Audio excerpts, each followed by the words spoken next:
Audio streaming of today's council meeting starts at 1 p.m. local time. Streaming is paused during breaks. Audio streaming of today's council meeting starts at 1 p.m. local time. Streaming is paused during breaks. Audio streaming of today's council meeting starts at 1 p.m. local time. Streaming is paused during breaks. Audio streaming of today's council meeting starts at 1 p.m. local time. Streaming is paused during breaks. Audio streaming of today's council meeting starts at 1 p.m. local time. Streaming is paused during breaks.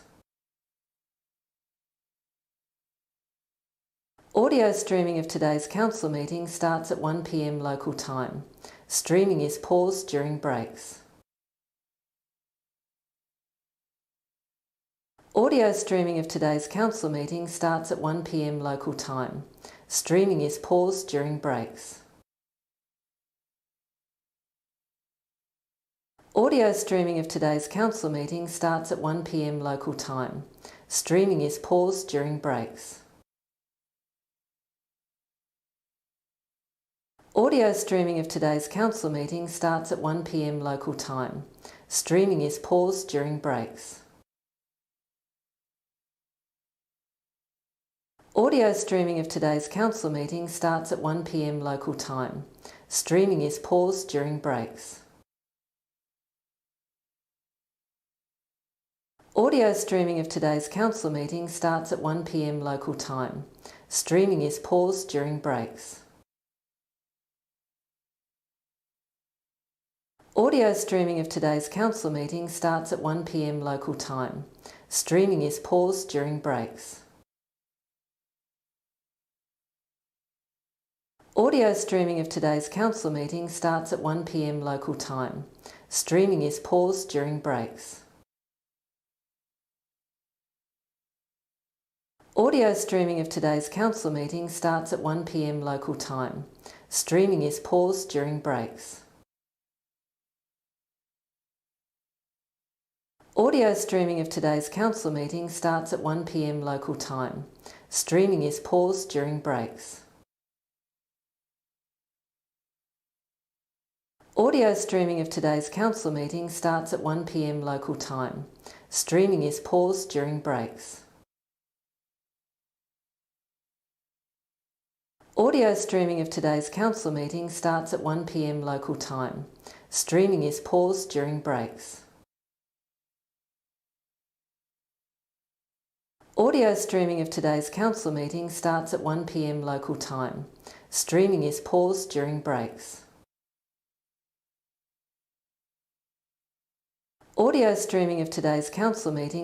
1 p.m. local time.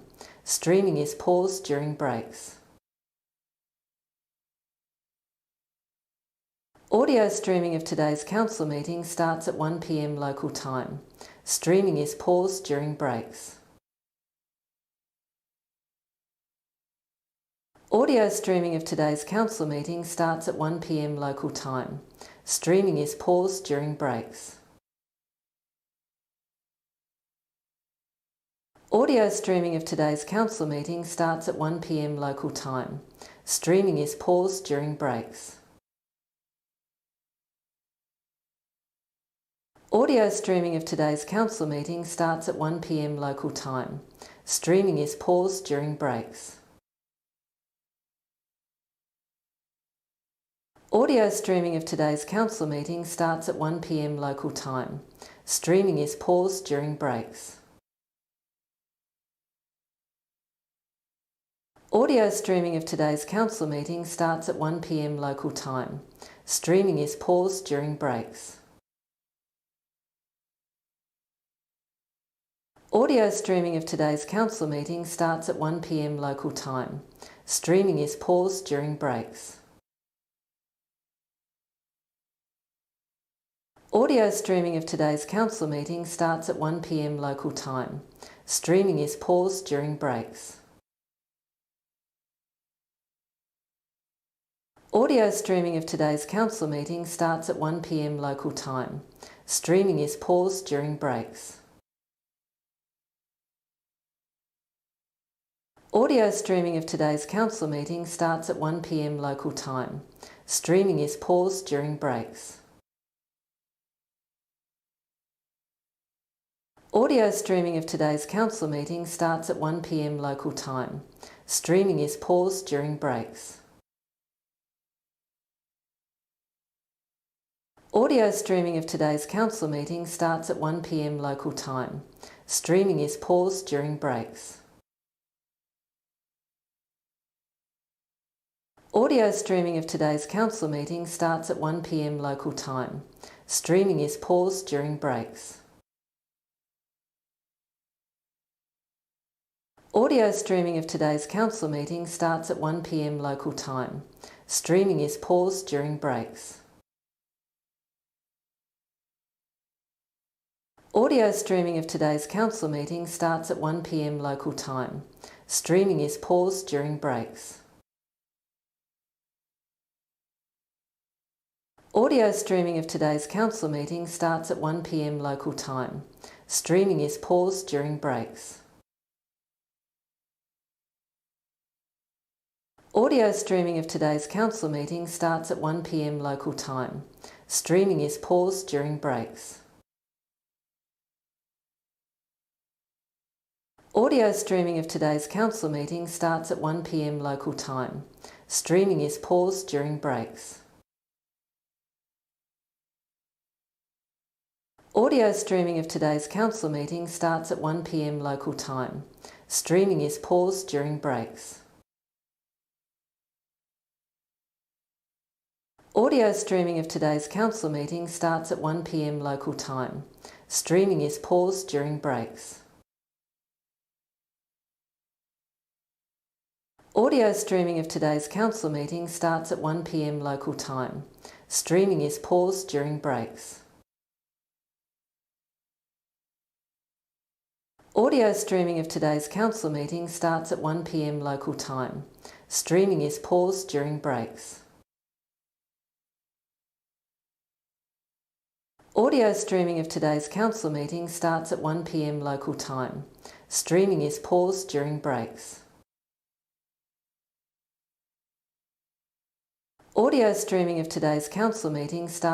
p.m. local time. Streaming is paused during breaks.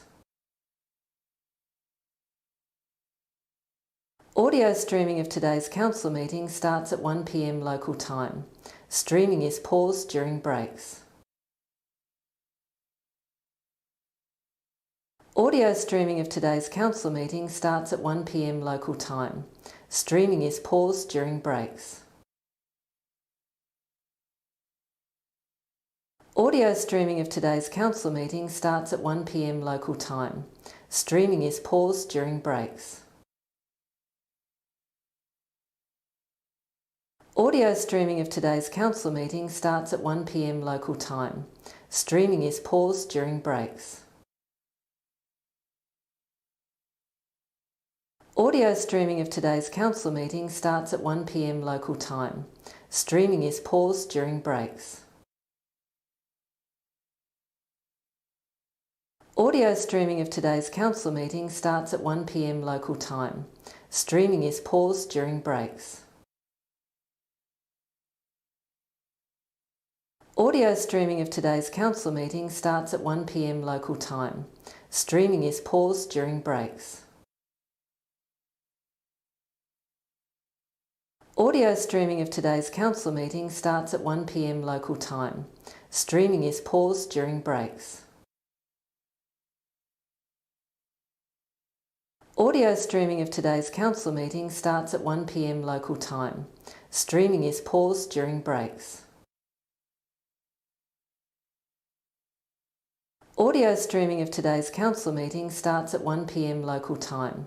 Streaming is paused during breaks. Audio streaming of today's council meeting starts at 1 p.m. local time. Streaming is paused during breaks. Audio streaming of today's council meeting starts at 1 p.m. local time. Streaming is paused during breaks. Audio streaming of today's council meeting starts at 1 p.m. local time. Streaming is paused during breaks.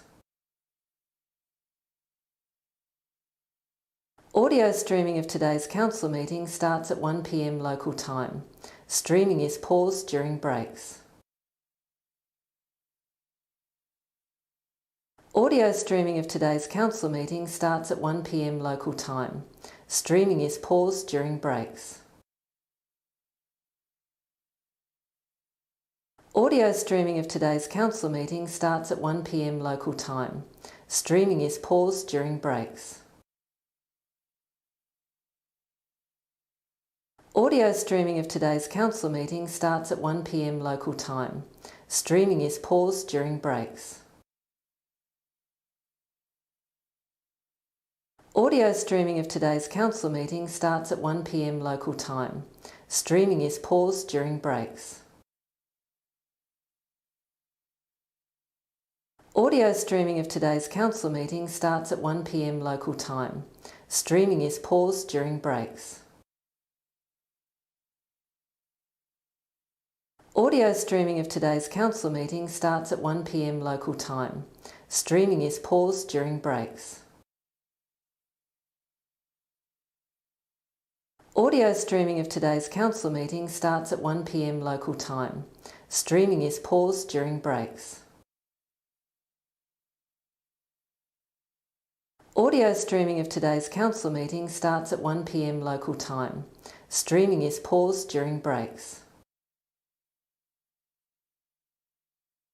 Audio streaming of today's council meeting starts at 1 p.m. local time. Streaming is paused during breaks.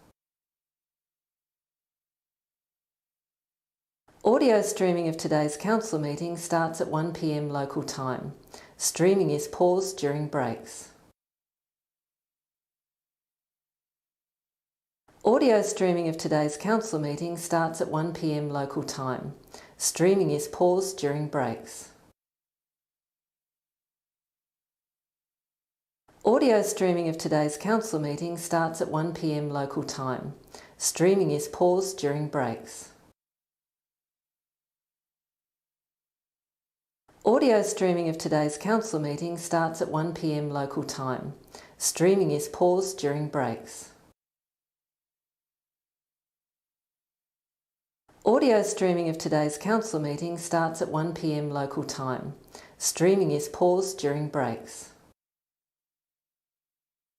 Audio streaming of today's council meeting starts at 1 p.m. local time. Streaming is paused during breaks. Audio streaming of today's council meeting starts at 1 p.m. local time. Streaming is paused during breaks.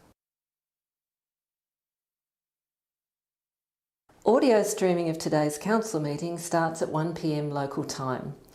Streaming is paused during breaks. Audio streaming of today's council meeting starts at 1 p.m. local time. Streaming is paused during breaks. Audio streaming of today's council meeting starts at 1 p.m. local time. Streaming is paused during breaks. Audio streaming of today's council meeting starts at 1 p.m. local time. Streaming is paused during breaks. Audio streaming of today's council meeting starts at 1 p.m. local time. Streaming is paused during breaks. Audio streaming of today's council meeting starts at 1 p.m. local time. Streaming is paused during breaks. Audio streaming of today's council meeting starts at 1 p.m. local time. Streaming is paused during breaks. Audio streaming of today's council meeting starts at 1 p.m. local time. Streaming is paused during breaks. Audio streaming of today's council meeting starts at 1 p.m. local time. Streaming is paused during breaks. Audio streaming of today's council meeting starts at 1 p.m. local time. Streaming is paused during breaks. Audio streaming of today's council meeting starts at 1 p.m. local time. Streaming is paused during breaks. Audio streaming of today's council meeting starts at 1 p.m. local time. Streaming is paused during breaks. Audio streaming of today's council meeting starts at 1 p.m. local time. Streaming is paused during breaks.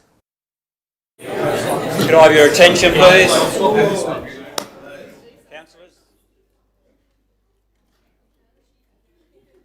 it is my pleasure to welcome you all to our meeting. We are going to be live streaming in just a minute, so give us a few seconds while we wait till we live stream.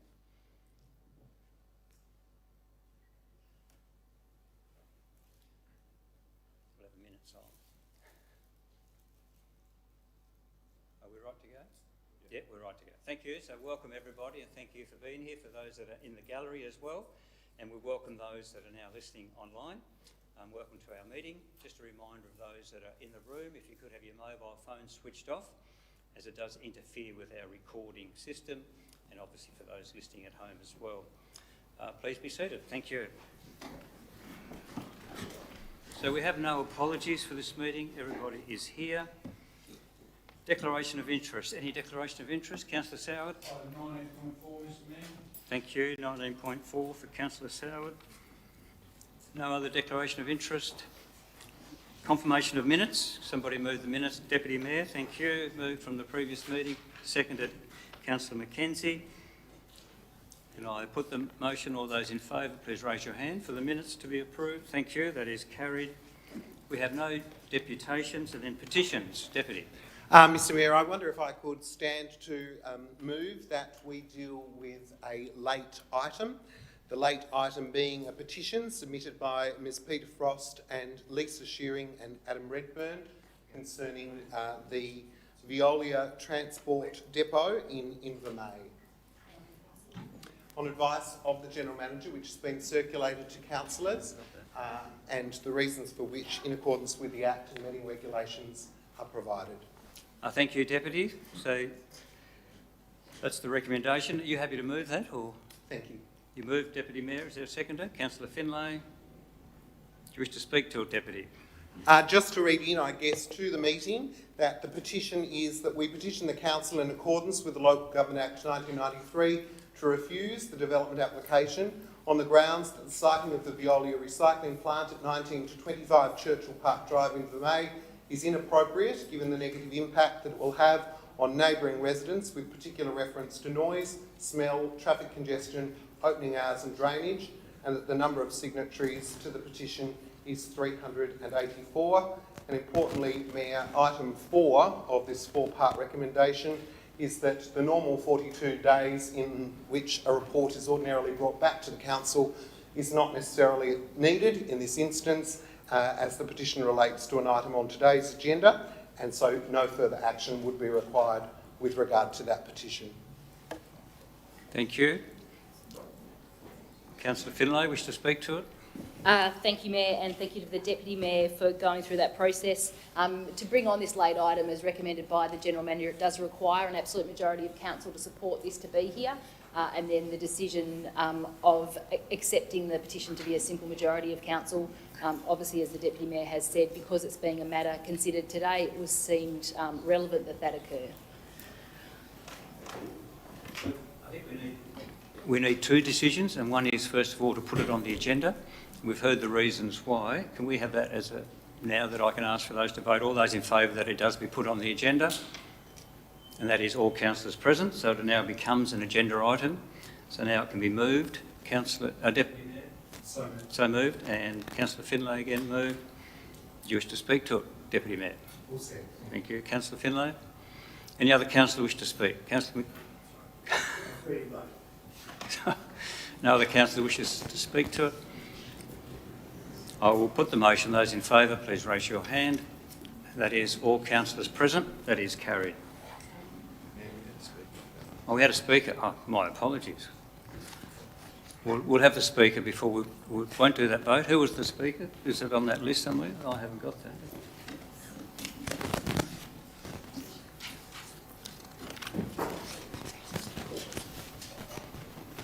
Thank you. You may speak. State your name and address, please. Thank you. Peter Frost, 25 Green Street, Invermay. The concern felt by Invermay residents is obvious by the fact that we managed to collect nearly 400 signatures in 2 days. I'd like to make 3 points based on the comments made by signatories to the petition. Firstly, the Council has developed a very successful northern precinct. The Park Free and Ride scheme is a forward-looking component of the Council's overall commitment to make Launceston a livable city. Considerable outlay by the Council has developed a focus site for cultural, educational, sporting and recreational activities which would be compromised by an approval of this development. Secondly, the Council is elected in order to represent the interests of ratepayers. This petition reveals not just a knee-jerk reaction to the project's effect on property values, but outrage that the Council could even consider siting a recycling plant next to people's homes. Thirdly, the petition refers to 5 specific areas of concern. Noise, obviously associated with the movement, loading and washing of large vehicles, crushers, compressors, right next to people's homes. Secondly, smell. Many of us have not so fond memories of the odours associated with the Launceston tip, and we'd only need to ask Errol Stewart about the seagulls. Thirdly, traffic congestion. Add the Veolia trucks to vehicles already using the Heritage Forest entrance. Throw in the 852 space car park for UTAS, all needing to use the Invermay Road Forster Street intersection. It's a recipe for disaster. Operating hours, the DA initially declares a start at 6 a.m, finishing at 2 p.m, then extends this to 5:30 a.m. to 10 p.m. Clarification and compliance checks will be needed on this point.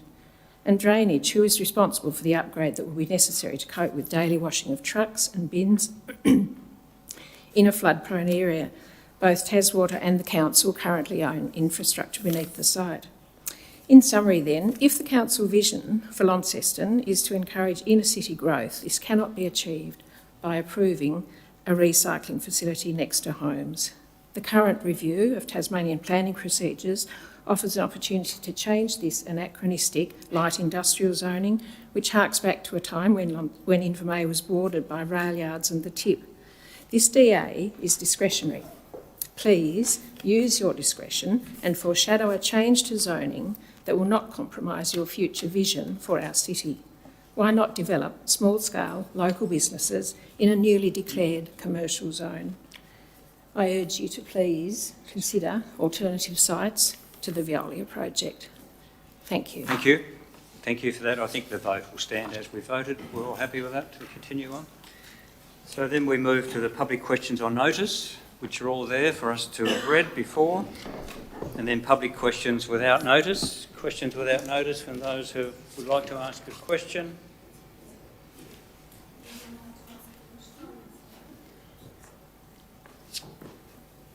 I think we have... Hello, my name's Anna Goodsall. I live at 1 Oswald Street. As I don't have any qualifications in architecture or planning, I find the plan submitted for the extension of the current factory buildings hard to read. Could you please tell me how far from the boundary wall running along Oswald and Gaunt Street the extended factory building will be? And my second question, in condition 42, exterior and security lighting planning, it states that exterior lighting and security lighting to comply with the Australian standard AS 4282, control of the obtrusive effects of outdoor lighting, or any subsequent versions of the document. Unfortunately, it costs a lot of money to download this standard. Could I be provided with a copy to read to see if my house will actually be protected from the intrusiveness of lighting from the site? I would also like to know where the lights will be placed on site, because this will be done for the safety of staff, not in consideration of the residential neighbours. Thank you. Thank you. These matters will be considered during the debate, so thank you.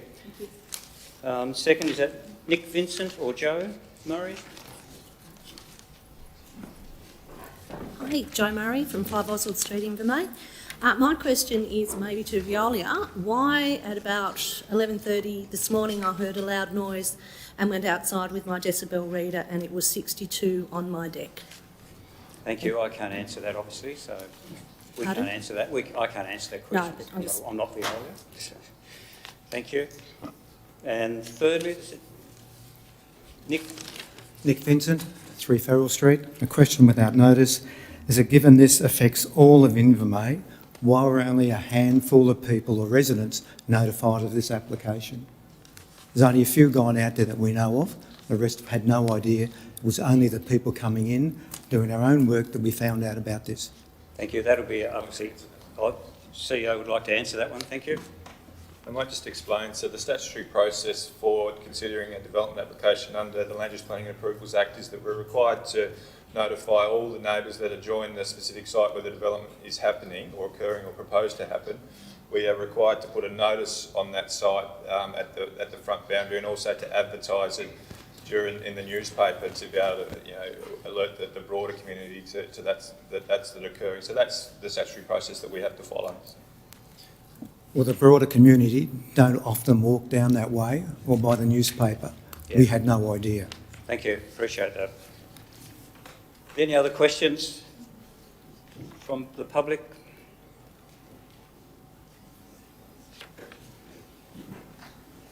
No? So then, under the provisions of the Land Use Planning and Approvals Act of 1993, Council acts as planning authority in regard to the items included in agenda item 9, the planning authority. So we have quite a number of speakers for this item. I will call you out. Anna Goodsall.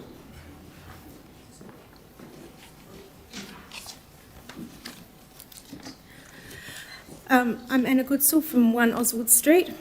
I work in a laboratory and all our contaminated waste must either be sterilised before removal off-site or taken directly for deep burial. It is stated that the medical waste will consist of sharps in sealed containers and PPE. The sharps containers are meant to be incinerated once sealed. As there is to be no burning of waste allowed on this site, this incineration or other sterilisation method must take place before transport to the site, otherwise they will be stored on site unsterilised. It is unclear why they would be stored in this unsafe manner rather than being taken for proper disposal immediately after collection. It is also unclear as to whether the PPE will be sterilised before arrival on site, and there is no information that I can see that specifies what sort of bagging the PPE will have and how it would be stored. In the recommendation conditions, it says that all waste materials should be stored inside. This hopefully refers to the medical waste also.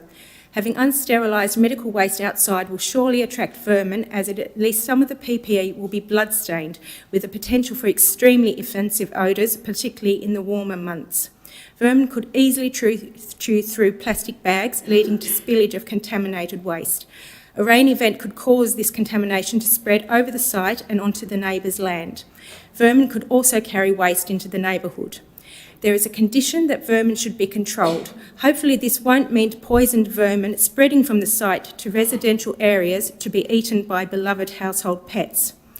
In section 43, incident response, it states that an incident causing or threatening serious or material environmental harm from pollution should be reported as soon as reasonably practicable, but no later than 24 hours after becoming aware of the incident.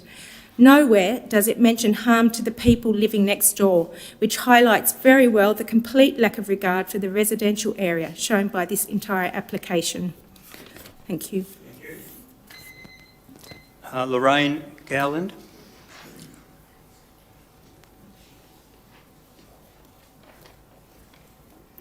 I'm Lorraine Gowland and I live at 38 Bryan Street in Vermey. I am appalled that my council would even consider a recycling depot close to so many homes. I consider the planned use of the land to be inappropriate. There is still some confusion as to the operating times set for Veolia. Page 44 of the agenda, number 17, hours of operation, paragraph B, waste recycling collection, vehicle startup and departure must not be undertaken outside the following times: 5:30 a.m. to 6 p.m., Monday to Friday, for a maximum of 3 vehicles. However, page 60 says 3 trucks commencing at 4 a.m. Then 14 trucks are departing between 5 a.m. and 6 a.m.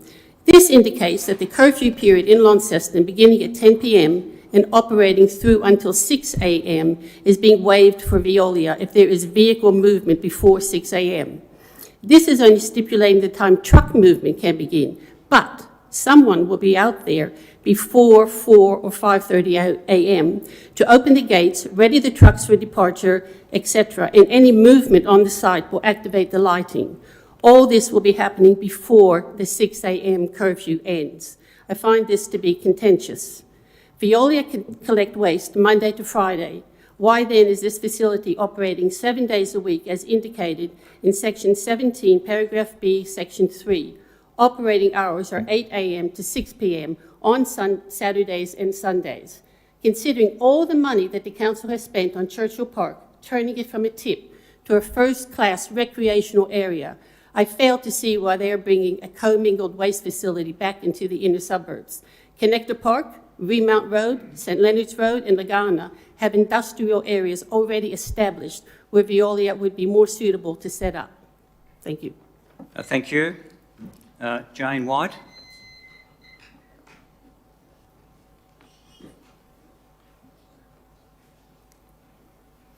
Good afternoon. Jane White, 13 Oswald Street. Veolia will not be the only business using Churchill Park Drive. There are lots of other businesses in operation which have their own work vehicles, deliveries and customers driving in and out. The road ends at Heritage Park, which is the main entrance to the sports ground. This area is extensively used, so much so that the council extended the car park to cope with the increased vehicles. Walkers, cyclists, runners, the dog club and the fun run all use the drive.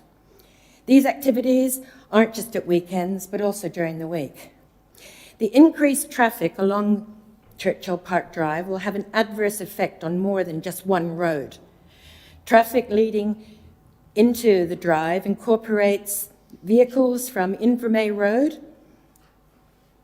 The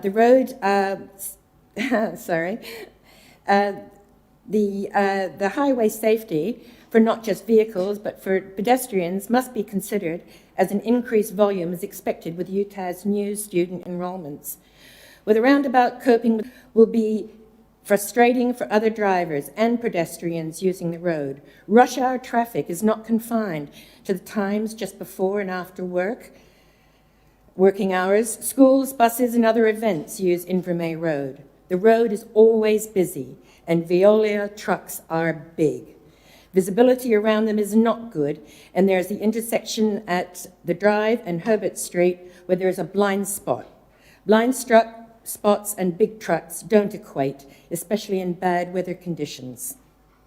70 plus large Veolia trucks pounding the area, together with the possible runoff and or backed up water, the likelihood of chemical spillage or fire, or something that no one's thought about. Thank you. Your time is up, so thank you. Thank you.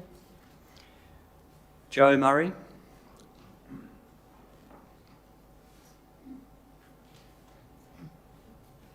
Hi, Joe Murray, 5 Oswald Street, Invermay. Mine is recorded because I get too Yes, emotional. that's fine, thank you. 26th of August 2020. Just hold it up to the microphone. Sorry, Hi. now it started. You chose to live there. How many times have I heard that derogatory remark, especially from people who know nothing about me or my circumstances? I chose to buy my home at 5 Oswald Street next to a concrete plant that did not attract rodents, that did not smell, did not have over 100 vehicles moving around all day and night, had restricting operating hours, any noise was spasmodic, and has been empty now for over 1,300 days. 26th of August 2020 at 1:17 p.m, one truck in the yard hit maximum decibels on my front deck of 82.8. On a normal day, the deck average is below 40. From the Sprayton plant, about the same distance from my deck on 14 September at 2:05 p.m, average decibels of 73, loudest 86. When one truck came into the yard a few moments later, maximum 96 and average 82. That noise was consistent and constant. 7:17 a.m. on the 10th of September, I was in my bathroom, heard a loud noise, went out to see what it was, and it was one truck turning in the yard.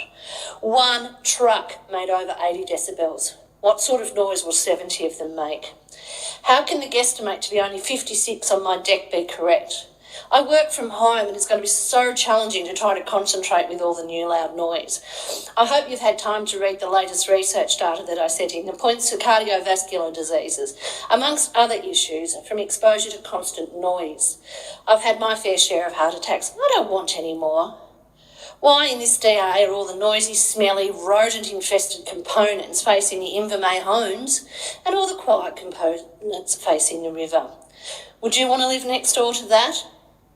Swamp people can smell, they have hearing, you know, and swamp people's lives matter. Thank you. Thank you. And then it's Shane Hayden. I believe there's a tape as well. Yes, I'm Thank to you. my husband, so I'll just get that one ready. I have been in the heavy vehicle industry for most of my working life, and I'm extremely concerned about the potential for accidents with the increased traffic flow. Imagine 6 a.m. on a foggy winter's morning where visibility is next to nil on the Herbert Street blind corner. I exit via Herbert Street anywhere between 5:30 and 7 a.m. It's an accident waiting to happen. According to the Mercury on Friday, the 11th of September 2019, there were 80 accidents in the Invermay and Veresk area. We are introducing the university student and staff traffic mixing with heavy vehicles that run on strict timeframes. I believe that number will double when the university moves.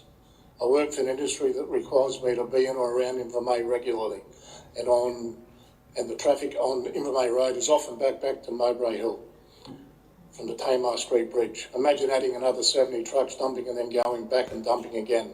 60 employees, car parks, and into the mix along with 4,272 uni students coming and going.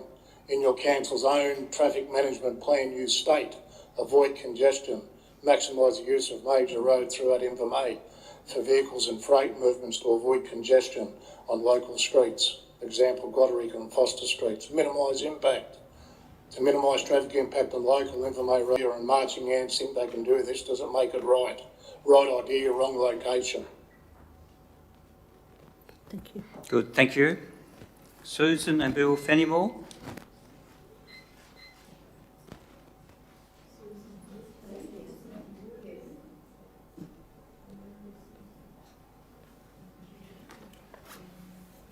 I'm Susan Doak, 2 South Street, Invermay, and I wish to state my opposition to the Veolia recyclable waste plan for the following reasons. This plan directly threatens the quality of life of Invermay residents in a number of ways. It is literally a waking fright for those living in Oswald and Gaunt Streets. Noise, smell, lights and vibrations 6 days a week. For those living a little further away, the huge increase in heavy traffic along Foster Street. All this on the other side of the road to what the Launceston City Council sees as a focal point of its vision for the future. The UTAS Sports Stadium, sports ovals, QV Mag Museum, bicycle and pedestrian paths. Foster Street already has heavy traffic flow. 50 Veolia trucks, or plus, in and out daily, plus the planned UTAS car park will increase traffic considerably. The intersection of South Street and Foster Street is almost opposite the UTAS car park. Sorry, the Inverest car park, which is going to be UTAS. I assure you of that, right? The planned Veolia site lies in a flood-prone zone. The last flood was in 2016, and I note the increased likelihood of floods, according to news reports on the 15th of September, just gone by. Goods stored at the proposed Veolia site will include hospital waste and liquids, some of which are almost certainly dangerous. Note that the heritage forest located adjacent to the proposed Veolia site was abandoned as a waste landfill site in 1985 due to its swampy conditions. Heritage forest is now considered part of Launceston's vision for the future. Finally, whose interests are being served by this Veolia recyclable waste proposal? Certainly not those of the residents of Invermay. The light industrial zone deemed appropriate 64 years ago is no longer tenable. A recyclable waste site should be located well outside any residential area. And also, what is to stop Veolia using the Churchill Park site as for recyclables from other municipalities? Thank you. Thank you for listening. Thank you. Susan and Bill Fenimore, is that? Oh, sorry, Janet Kelly.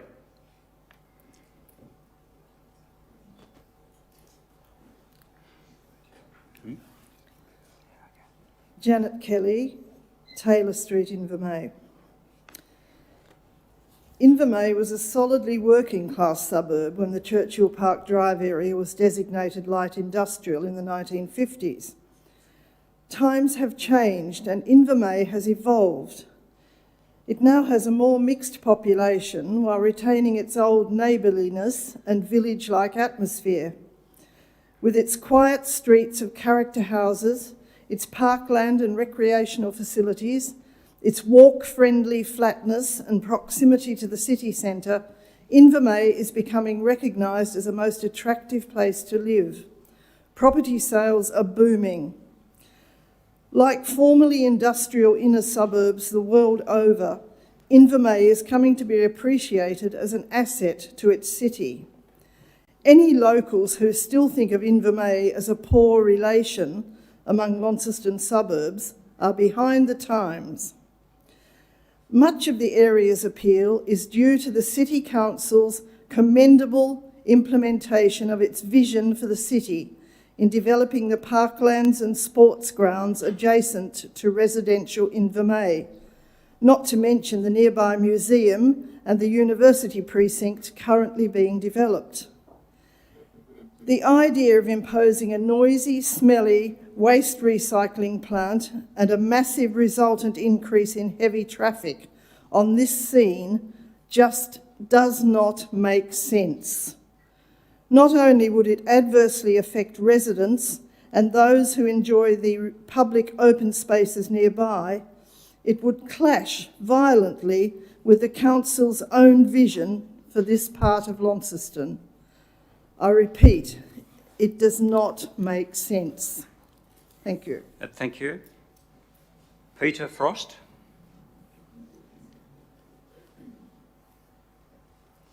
I chose to speak for the petition. Thank you. Okay, thank you. Rebecca Goodsall.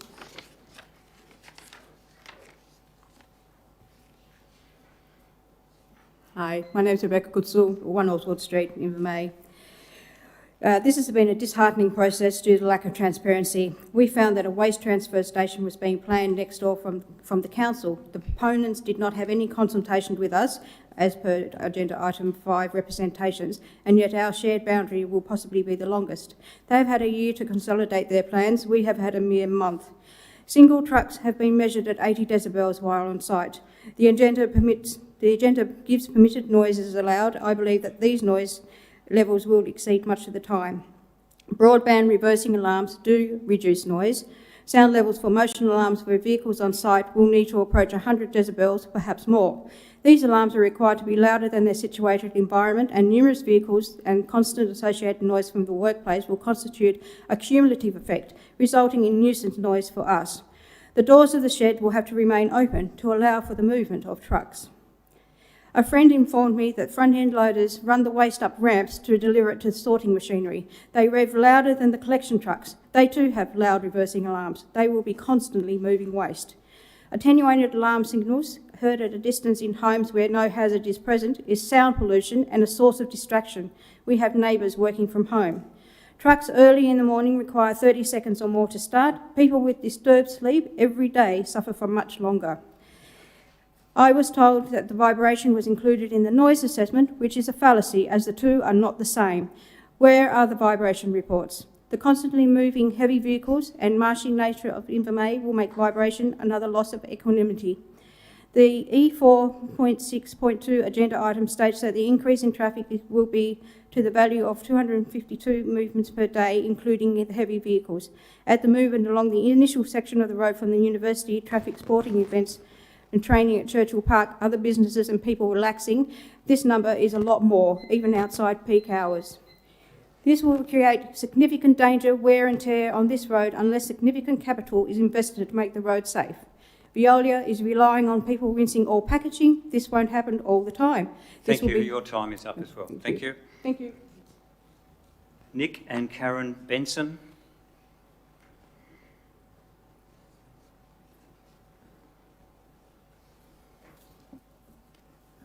Nick Vincent, 3 Farrell Street, Invermay. Look, I've read and I support all the statements that oppose this DA. The council informed me that up to 70 trucks per day will be servicing this site, including 2 19-metre semi-trailers to remove processed waste. Effectively, this is 140 trucks per day plus 4 semis. If these trucks going in, guys, they've got to come back out. Further growth of this recycling plant will be inevitable. How many trucks will there be dealing with in the future? Will there be 100? Will there be 200? Because once these guys get into this site, you're not going to get rid of them. They're there for good. No business will willingly stagnate, certainly not a global company like this one. It is inevitable they will expand, and with that expansion make life unbearable for residents. Churchill Park Drive in particular will not support the traffic load. Invermay residents are already dealing with daily traffic bottlenecks to a point where traffic can be backed up for at least 1 kilometre at peak times. Add an extra 70 plus trucks to the current traffic, plus the unknown quantity from the university expansion, and it will make the situation intolerable. Council message on their wait line mentions the historical importance of the town, interstate visitors enjoying the football and cricket at the stadium. Is Invermay not historically important? A beautiful, quiet suburb full of heritage cottages and on the cusp of becoming a very sought-after area. Where is the council's future vision for this city when the plan is to site a massive recycling plant on the edge of this beautiful suburb, completely ruining residents' quality of life and making the roads extremely dangerous to many children and elderly and other residents who call the suburb home? I've got to encourage you guys to vote against this. It's not good for the town. Thank you. Was there a statement from Karen as well, or that was it? Sorry, Karen as well. That's it? No further? Yep. Thank you. Carmel Kaya. I believe Janet Kelly will read this out. I'm reading on behalf of the Carmel Kaya of 12 Doyle Street, Invermay. I am writing as a concerned resident of Invermay in regard to the proposed Veolia recycling plant. In regard to the materials being disposed of, I am concerned at their hazardous nature, as I became aware last week that some materials being recycled are in fact medical waste. This will emit odours, unpleasant and potentially harmful to the occupants of surrounding houses and the young people who play at the nearby sporting precinct. I am also not satisfied that the proposed working hours are appropriate, from 3 a.m. to 10 p.m, noting the residential nature of Invermay, as per the Environmental Management and Pollution Control Act 1994. This states that mobile machinery, forklift trucks and industrial motor vehicles are only allowed to work between 7 a.m. and 6 p.m. Monday to Friday, 8 a.m. to 6 p.m. on Saturdays, and on Sundays and public holidays between the hours of 10 a.m. and 6 p.m. How will we be assured that noise pollution requirements are met and adhered to? Thank you. Chris and Felicity Bucknell, and I believe Joe Murray is reading a statement. Yes, I have another recording. Oh, thank you. We have been unable to voice our concerns regarding the DA as we didn't receive promised phone calls. We're long-term residents of Invermay for 44 years and we and our families regularly use Foster Street, South Street and Ray Street, and we're extremely concerned by this proposal for several reasons. This inner city development would jeopardise the vision of a beautiful, unique and livable city, welcoming to all visitors and residents by introducing massive invasive red and white shed, which is higher than what should be permitted. Noise, light, smell and air pollution go unsaid. These are big concerns for everyone. New neighbours, I have recently indicated their amazement as to how quiet our suburb is.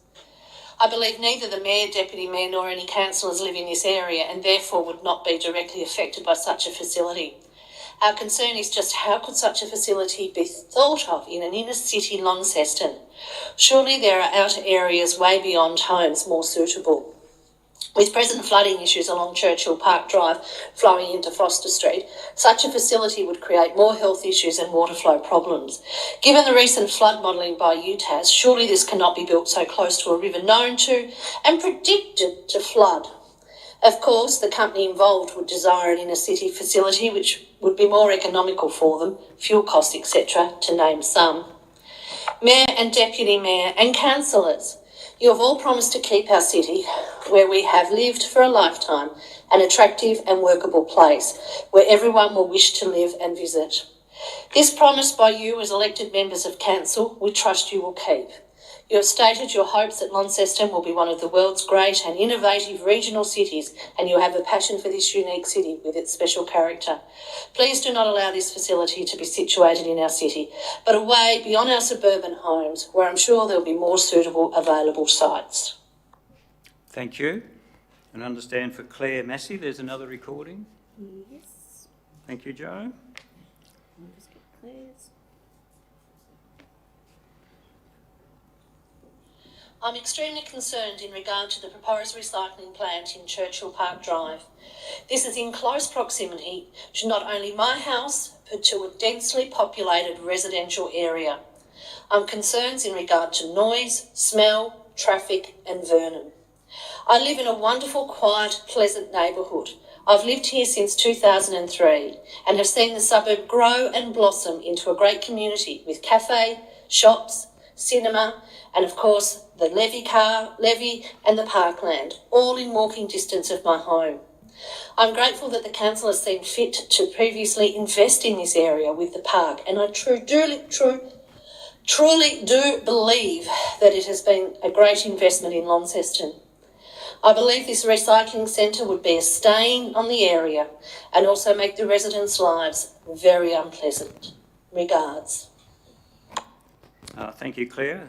And thank you, Joe. I have one more, Lisa's. Who's that one, sorry? Lisa Shearings. Lisa Shearing.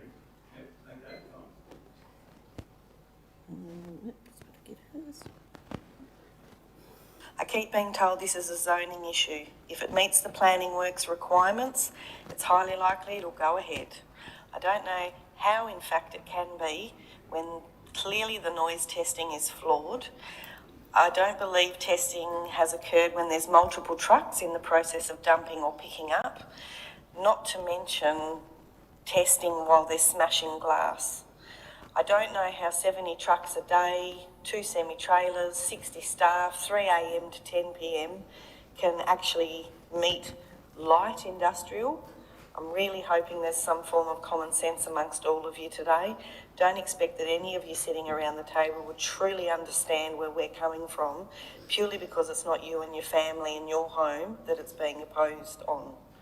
My family is going to be significantly and directly affected by this. I'd plead to you to take a moment to think about your home, your future. Imagine how you'd feel.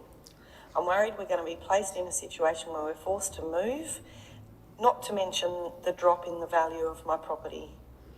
We've never been handed anything in life. We've always battled through, and now we're faced with this. We have a lot of people in the surrounding area who've invested significant money in renovations. All the developments in Invermay, it's going to have a negative impact on the area. A recycling plant clearly does not fit the development plan for this area. Walk a mile in our shoes. It's not just about meeting planning works or zoning, it's about the real impact it's going to have on real people and families throughout the whole area. So, show us how much you truly do or do not care about all of this with your vote. Thank you, Lisa. Thank you, Joe. David Benyon. I'm David Bain. I live at 42 Herbert Street. Surely a site for a waste recycling depot of this size in Launceston can be found in an area that is much less immediately adjacent to residential sites, particularly in a kind of growing area. For instance, Veolia's Sprayton site's much better located. To be more specific, there are a lot of issues about noise that don't seem to have been adequately addressed, even if we accept the decibel levels which are kind of been imprinted in the report. For instance, the basic sort of ambient noise at the moment seems to be based on a very small sample in January. One morning of anomalous noise early in a week is okay, bins have to be collected. But this will be every weekday morning, and the intrusion of this noise, and this is from the Pitt and Sherry review, isn't explained satisfactorily. Truck startups are individually short, but 30 or 40 trucks and possibly more moving over a half hour or more period, that's not a short time for every day. You're listening to us speaking for a very short time, and there's 20 of us, and this is going to take 40 minutes or so. Executive summary states that the early start trucks will be parked within 40 metres of the boundary, and even if we accept that that's okay, it's not actually completely true if you look at the plans that have been provided, and actually quite a lot of the others, including all 13 parked in front of the factory addition, would have to move within this putative boundary. Now, when we talk about vehicle movements which will be undertaken at night, there seems that there will be vehicle movements in the middle of the night, and with the usual low ambient noise level, this will be very intrusive. And is constant truck movement near the boundary at something like 9:30 p.m. considered to be acceptable? A query about which end of Bryan Street was the testing done. Bryan Street's the busiest, really local residential street in the area. Most of the affected residents in, say, Oswald Street and Gaunt Street are really much quieter. The noise modelling in the coloured diagrams provided were only based on 3 trucks that looked selectively placed, so noise was blocked by a shed on site. This doesn't represent the full extent of the parked trucks for an early start. The ones at the north end of the back of the factory would not have their noise blocked by this building. That's our time? No, I don't have a lot more, except to say that it's in a flood zone. I don't think that's been adequately addressed, even though that has also, there's a report. And it's not like there's a shortage of more suitable land to build such a plant on. Thank you very much. Sarah Shaw. Good afternoon. My name is Sarah Shaw. I live on Foster Street with my husband and 4 children, less than half a kilometre from the proposed site. I'm environmentally aware and understand the need for a recycling plant. However, I question the suitability of this site for that purpose. I share many concerns of my neighbours. I know the proponents have carried out surveys and modelling to support the application of the recycling facility in this light industrial zone. However, numbers on paper do not account for vision and foresight. And whilst it might be technically possible, it does not make it the best option. Since the area was zoned light industrial in 1956, it has evolved into a rich mixed-use precinct. The multi-million-dollar relocation of the university is a major draw card for the city of Launceston. It offers the opportunity to attract greater international interest, business and tourism to our city. Launcestonians make constant use of the already developed and outstanding sporting facilities and related infrastructure in this area. Our recent lockdown period made it abundantly clear how valued the Inveresque, Invermay and Heritage Forest Precinct is with the residents of wider Launceston, not just Invermay. The levee bank and associated shared pathways are in constant recreational use, and Launceston City Council should feel rightly proud of the vision which has transformed this area to date. I fail to see how the recycling facility fits into this vision and moreover meets the objectives of the Tasmanian Planning Scheme as per clause 18.3.1 that uses do not cause an unreasonable loss of amenity to residential zones. I have grave concerns about the vast increase in traffic due to the university's relocation and associated car parking. But these are balanced by broader benefits for this precinct, including further development of recreational, educational and cultural amenities.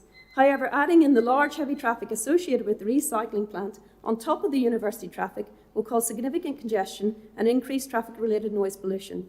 As more students will live in the area and many attending uni will choose to park in the streets instead of pay for parking, as currently occurs in Unum, we must also consider a significant threat to road safety in the precinct along Foster Street and Invermay Road. Thank you. Your time is up as well. Thank you. Then we have Joanne Jones.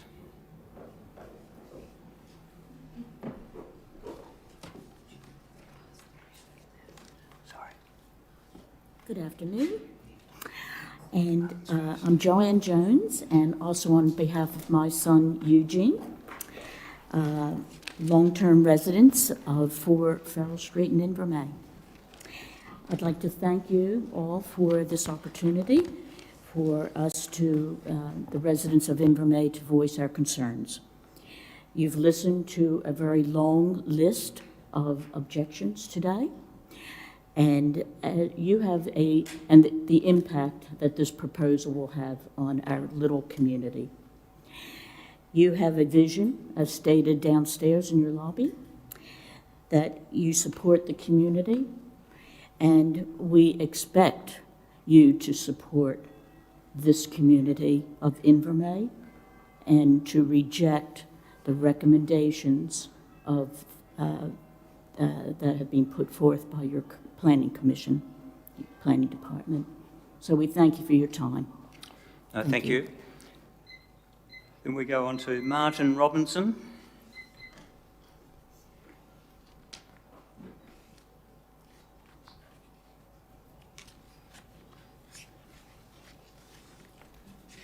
afternoon. Mark Robinson, Veolia. Veolia employs over 300 Tasmanians.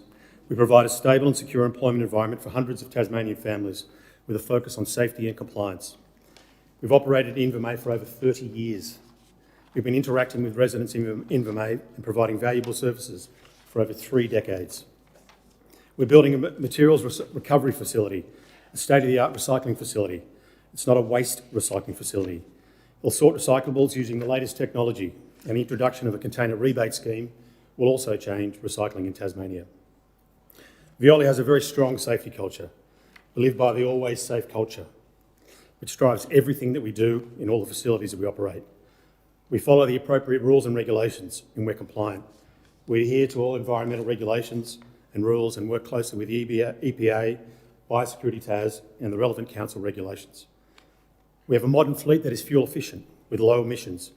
Our Launceston domestic fleet uses Volvo Euro 6, the most fuel efficient and quietest trucks in the municipal market.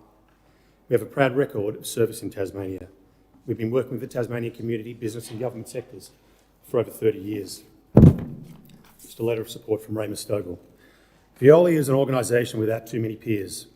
It is the reach of a worldwide organisation, yet is operated on a homegrown local, where a handshake and a commitment is just as important as any signed commercial document. And this is one of the key differentiators of Veolia. My experience with Veolia has been that it is one of the rare businesses who do not apply the lens of what we need to just comply. Rather, they operate at a higher level, where the values of its stakeholders are part of the engagement process. For Veolia, it's never about making it just look right. It's about being right in all that it does. This track record should signal to any potential stakeholder the degree of integrity they should expect. Veolia build partnerships with their stakeholders, with the vision of creating a long-term sustainable relationship, which is critical to avoid legacies which then become someone else's problem to fix. Veolia builds trust. Raymond Stogel, former GM, Bell Bay Aluminium. Yep, thank you. Thank you. Ian Abernethy.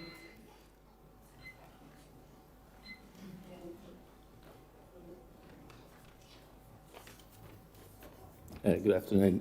Ian Abernethy. I was a planning consultant with Pitt and Sherry when the application was lodged. I'm now retired. I was appointed to bring together the various expert reports which the client had commissioned and to examine the matters outlined in the planning scheme relevant to a discretionary use within the zone. The reports that support this proposal are being carried out by experts in their field.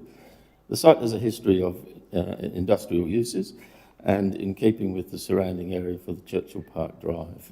The proposal aims to improve on the various aspects of the previous industrial uses.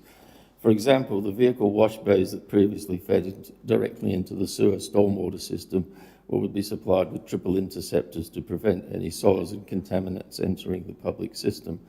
Car parking is contained fully on site, and given the recent approval for a major car park accessing onto Churchill Park Drive, any traffic generated by this proposal will have an insignificant impact on traffic flow in the area.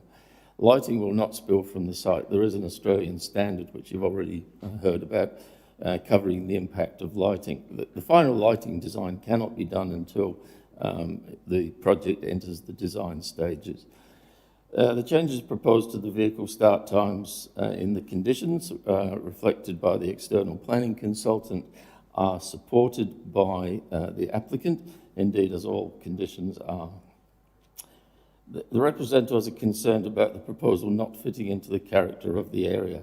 The area is what it is. It's a mix of industrial, recreational, surrounded by residential, and already has a scattering of industrial uses embedded in its existing character. The area will remain such unless Council instigates a major review of the zoning.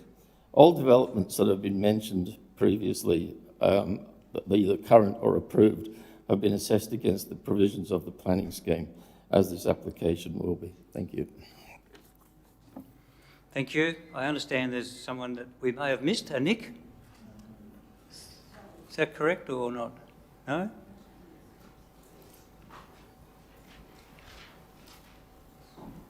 I'll speak on behalf of my wife. Okay, thank you. Is that okay? Look, Viola made a statement about employment. That's completely irrelevant with this issue. We're not opposing them as an employer.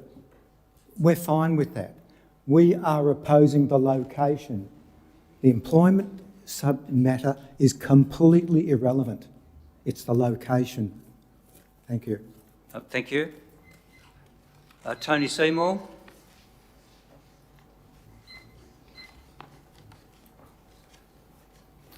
Good afternoon. Tony Seymour, Hobart Road, Launceston. Mr Mayor and Councillors, thank you very much for this opportunity to speak to you about the proposed Churchill Park development. This project will give Launceston a state-of-the-art recycling centre utilising the most modern technology. It's important to clear up any misconception that this site is to be used as a rubbish dump or tip. The Churchill Park project will not only process the recyclable items and has never been intended as a drop-off point or for landfill. Exhaustive and comprehensive reports and reviews by independent consultants, experts' reports have been prepared with each one attests to the fact that all noise, dust, odour and traffic have been thoroughly examined and addressed accordingly. The tenant Veolia is a corporate citizen of the highest standard. Its culture and ethos ensures that nothing but the best practices in Australia will be adopted at this site. The Churchill Park development takes a currently derelict and unsightly area and will transform it into a state-of-the-art recycling centre that Tasmania and our community needs. It will enhance this current industrial area and avoid the stigma of industrial wasteland. I hope that previous projects undertaken by myself, such as the Merino Street wool stores at Kings Meadows and others, attest to the quality and style I bring to this project. Veolia and I are prepared not only to accept all reasonable conditions, but to exceed them in the spirit of compromise and in respect of concerns and present a gold standard recycling centre which is anything but a tip. Thank you. Thank you. That's all the speakers that I have. I don't think there's any others that have missed out. So now we have item 9.1, the Churchill Park Drive information. Is there a motion somebody would like to move? Councillor Harris. Thank you. I'd like to move amended a motion if I can, with an amendment to the recycling centre's hours of operation from what is stated as being 6 a.m. to 6 p.m. for Monday to Friday from 7:30 a.m. to 4:30 p.m. For Saturday from 9 a.m. to 4 p.m. and public holidays 10 a.m. to 4 p.m. As far as the hours of operations. That will be a new item to be added under item 17E, under hours of operation. So, thank you. If you just hold it while they give the information right. Is there anything else, or that's it? Sorry. For your amendment. Yeah, Sundays I did cover, I think. Sundays was from 10 a.m. to 4 p.m.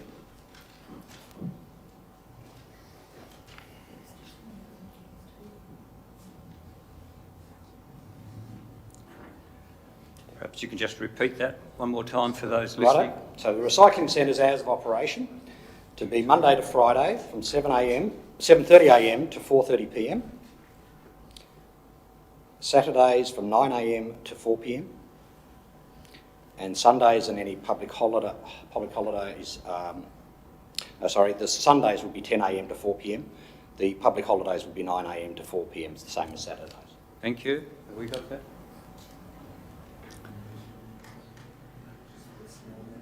Sorry? Hang on, let's just wait to it start the reading and then we'll work together.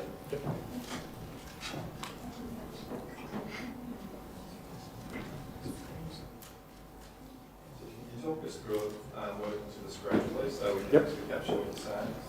Okay, so I guess the operation of the recycling centre is different to the operation of the centre for the movement of trucks as a transport centre. The operation of the recycling centre will set up a background noise once it starts. I think there is reasonableness. Yep. No, we're just talking about time. Okay, so hence the 7:30 to 4:30 for Monday to Friday. Saturday was 9 a.m. to 4 p.m. Should they need to do Saturday, because they don't have Saturday hours. So we'll just have to add Saturday. Yep.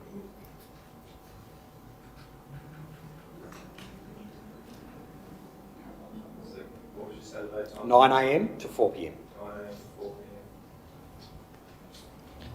And that would be any public holidays as well. Saturday and public holidays, yeah.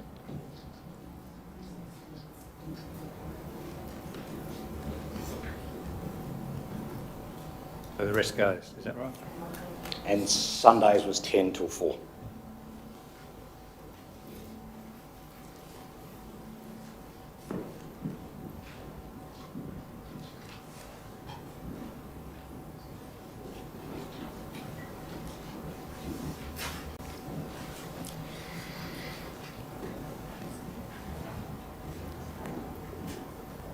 And 4 p.m. is correct for Sunday? Yep. All right, that you happy with that? Yeah, although item B there is not quite what I was expecting. Perhaps that might be subject to a question if necessary. It's your notice, it's your amendment, so Yep. just tell us what you want. Okay, well, the hours of operation that you're showing there from 4 a.m. to 5 p.m. 7 days a week, a maximum of 3 vehicles. It was my understanding on the terms of the condition that it was 3 trucks would leave between 5:30 and 6. Yep.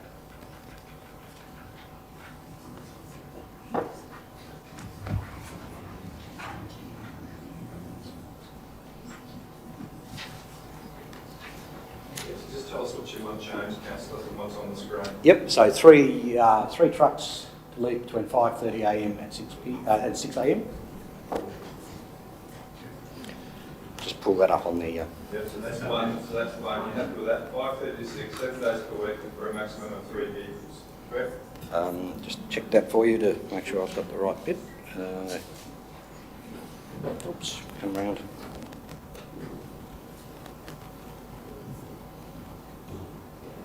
There's operation. Yep. I think that's correct. I was just... Yep, 6 a.m. to 6 p.m. Monday to Friday for the others, yes? Sorry, so that's 6 a.m. to 6 p.m. Monday to Friday. Mm-hmm. Are you proposing to change B at all, or do you... I'm reading what B is on my agenda at page 44, I guess. So yes, I had thought of changing the hours of operation, but have perhaps gone back on that to reflect it to be as presented as the original development application condition was. So the original recommended condition 17B, you want to stay? Yeah, yes. So you only want to change A? Yes. Effectively, that would be right.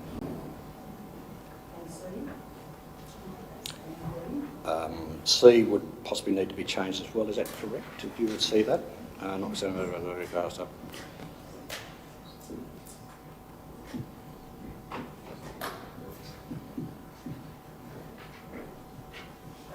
Okay, so you're saying B remains unchanged? Yep, 5:30 for 3 trucks, the rest from 6. Yes. And then is there anything you're changing in C? Notwithstanding the vehicle start after about 40 minutes. I see no reason to change that at this stage, I don't think. Thank you. That's probably too big a change, I think. D just stays the same?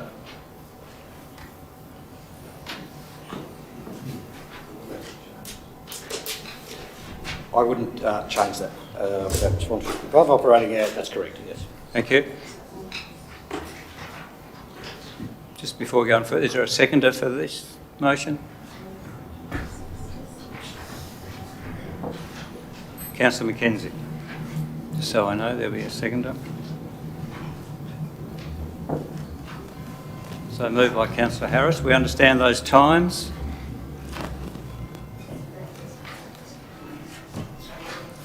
Councillor Harris, you wish to speak to it?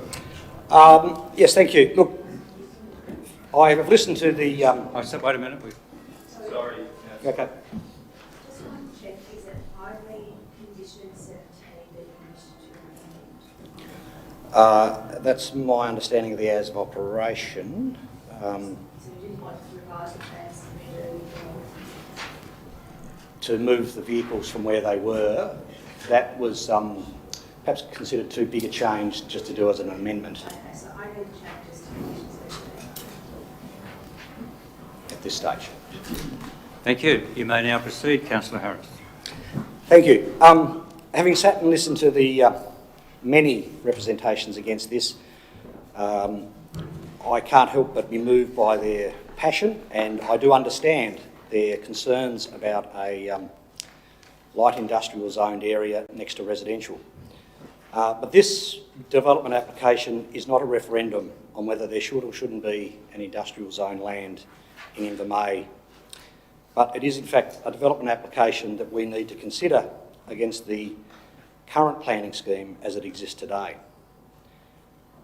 Personally, I'd like to see land that is potentially conflicted between residential and industrial or even some commercial uses to be rezoned as part of what a council does as part of its business. But doing it on the fly as this development application is before us is not the way to do it. It is something to be done in a cool light of day on another day. So from my point of view,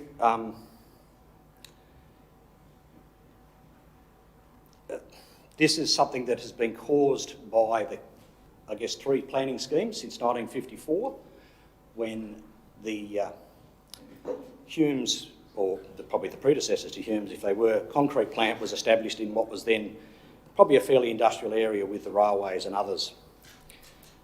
It was changed from heavy industrial in 1956 planning scheme to light industrial in the 1990s, and under that, and it has been transferred across that under the interim scheme as well. Under the light industrial zoning, one of the permitted uses is in fact for a transport depot and distribution. So from that point of view, it is a permitted use, not a discretionary use. However, the discretionary use is about the recycling and waste disposal, and it is not to be used as a refuse disposal site. Hence, that is why I've suggested we change the hours of operation of the recycling centre to reflect perhaps those that were in place during the Humes day, when many of the people would have bought their land and their properties around it. And once a recycling centre starts operating, there does set up a background noise that is constant. It is to be measured at no more than 50 dB on anyone's property. 50 dB, when I checked on Google, is the sound of a conversation. So that means that the constant conversation will be outside for those residents. Hence, for me, the need to change the hours of operation so that they didn't start that at 6 a.m, as would have been possible under the original motion, but to actually change it to 7:30, which I think is a more reasonable time. Similarly, that background noise should be completed by 4:30 on a daily basis. I believe under the current amount of work or recycling that is carried on by Viola, they should be able to complete that within those timeframes on a daily basis. And should they, in fact, grow their business, as one of the speakers suggested they should be trying to do, and I expect they would, we will at least be able to set up some true baseline data rather than hypothetical data on what noise may or may not be heard by the residents. Because it is in fact the noise that I am most concerned about out of the conditions that this particular development application brings to the site. To me, it is something that will be constant, but it can be measured and it can be, I guess, supported by the proponents, by Viola, who said they want to be a good corporate citizen and a good neighbour, and they will do everything they can to do that, as stated by their state manager. So I would like to see that they do in fact keep the sound to an acceptable level for those residents who are nearby. There is a item that perhaps needs a little bit of discussion or thought about the number of parking spaces. Parking spaces on site is stated to be 130 spaces. I asked the question of how is this determined, and in fact it's done by the size of the block of land. It has no relation to the work being done on the site, and even though they do provide 105 spaces, that does seem to be sufficient car parking for the staff and and any visitors that would come to the site. So I think that to me is an interesting permission that they're asking for, I was querying it at the time.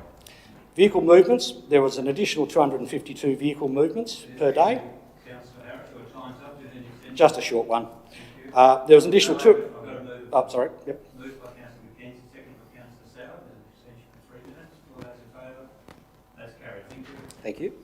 The additional movements, 252 vehicles a day, and of which 92 will be heavy vehicles, is an addition to the additional traffic, obviously.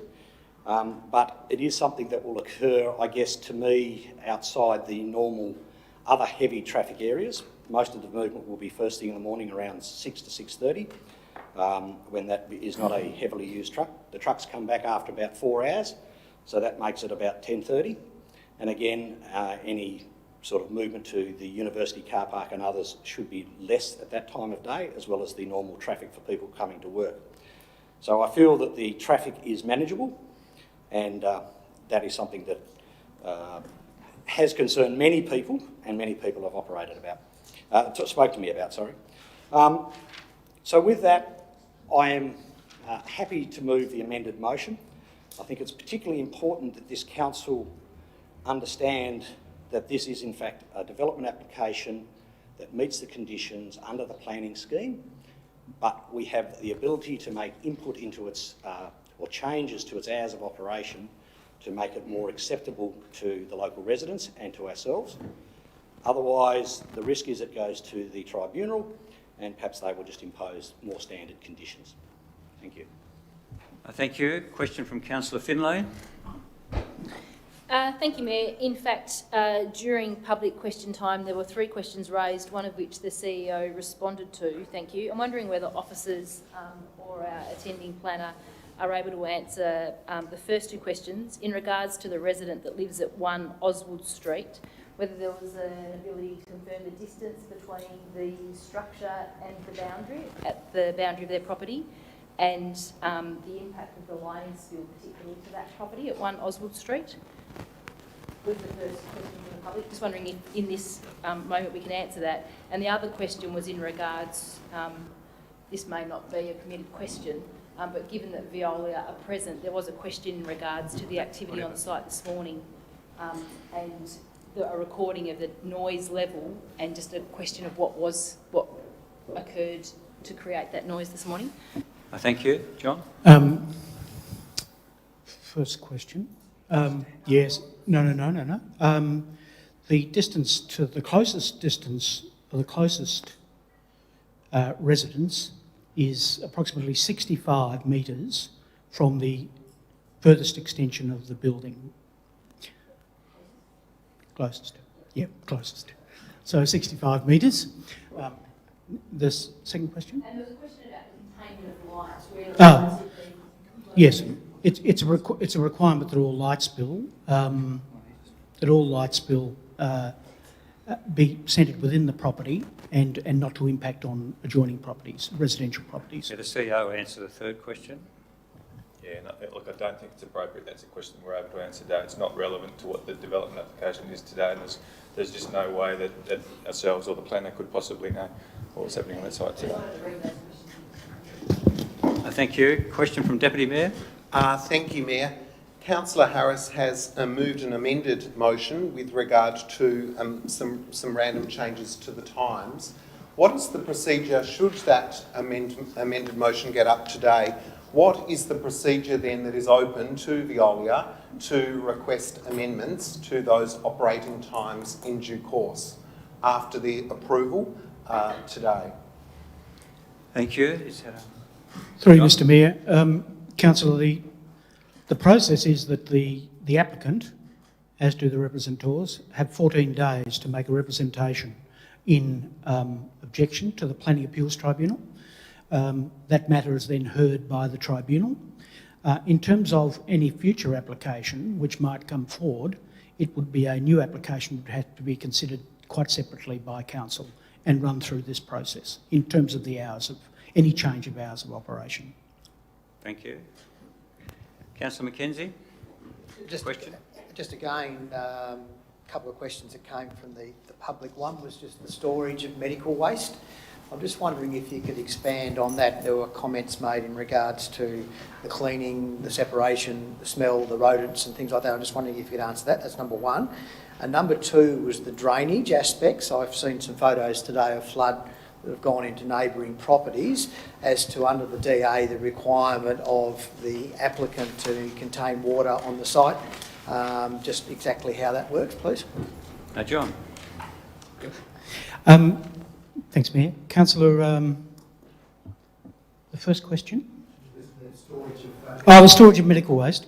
The medical waste is absolutely contained within enclosures. It is not sorted externally, nor is it dealt with externally, other than its transport to Hobart for either recycling or alternatively for destruction. So there's no materials handling in that sense of medical waste. Correct?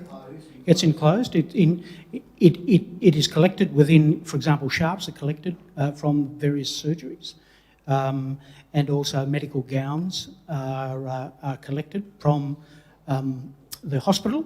These are placed into bin containers which are sealed. Yep. Okay. Thank you. Councillor Spencer, is that a question or to speak? Oh, sorry, another question for Councillor Mackenzie. Oh, correct. The drainage. The drainage.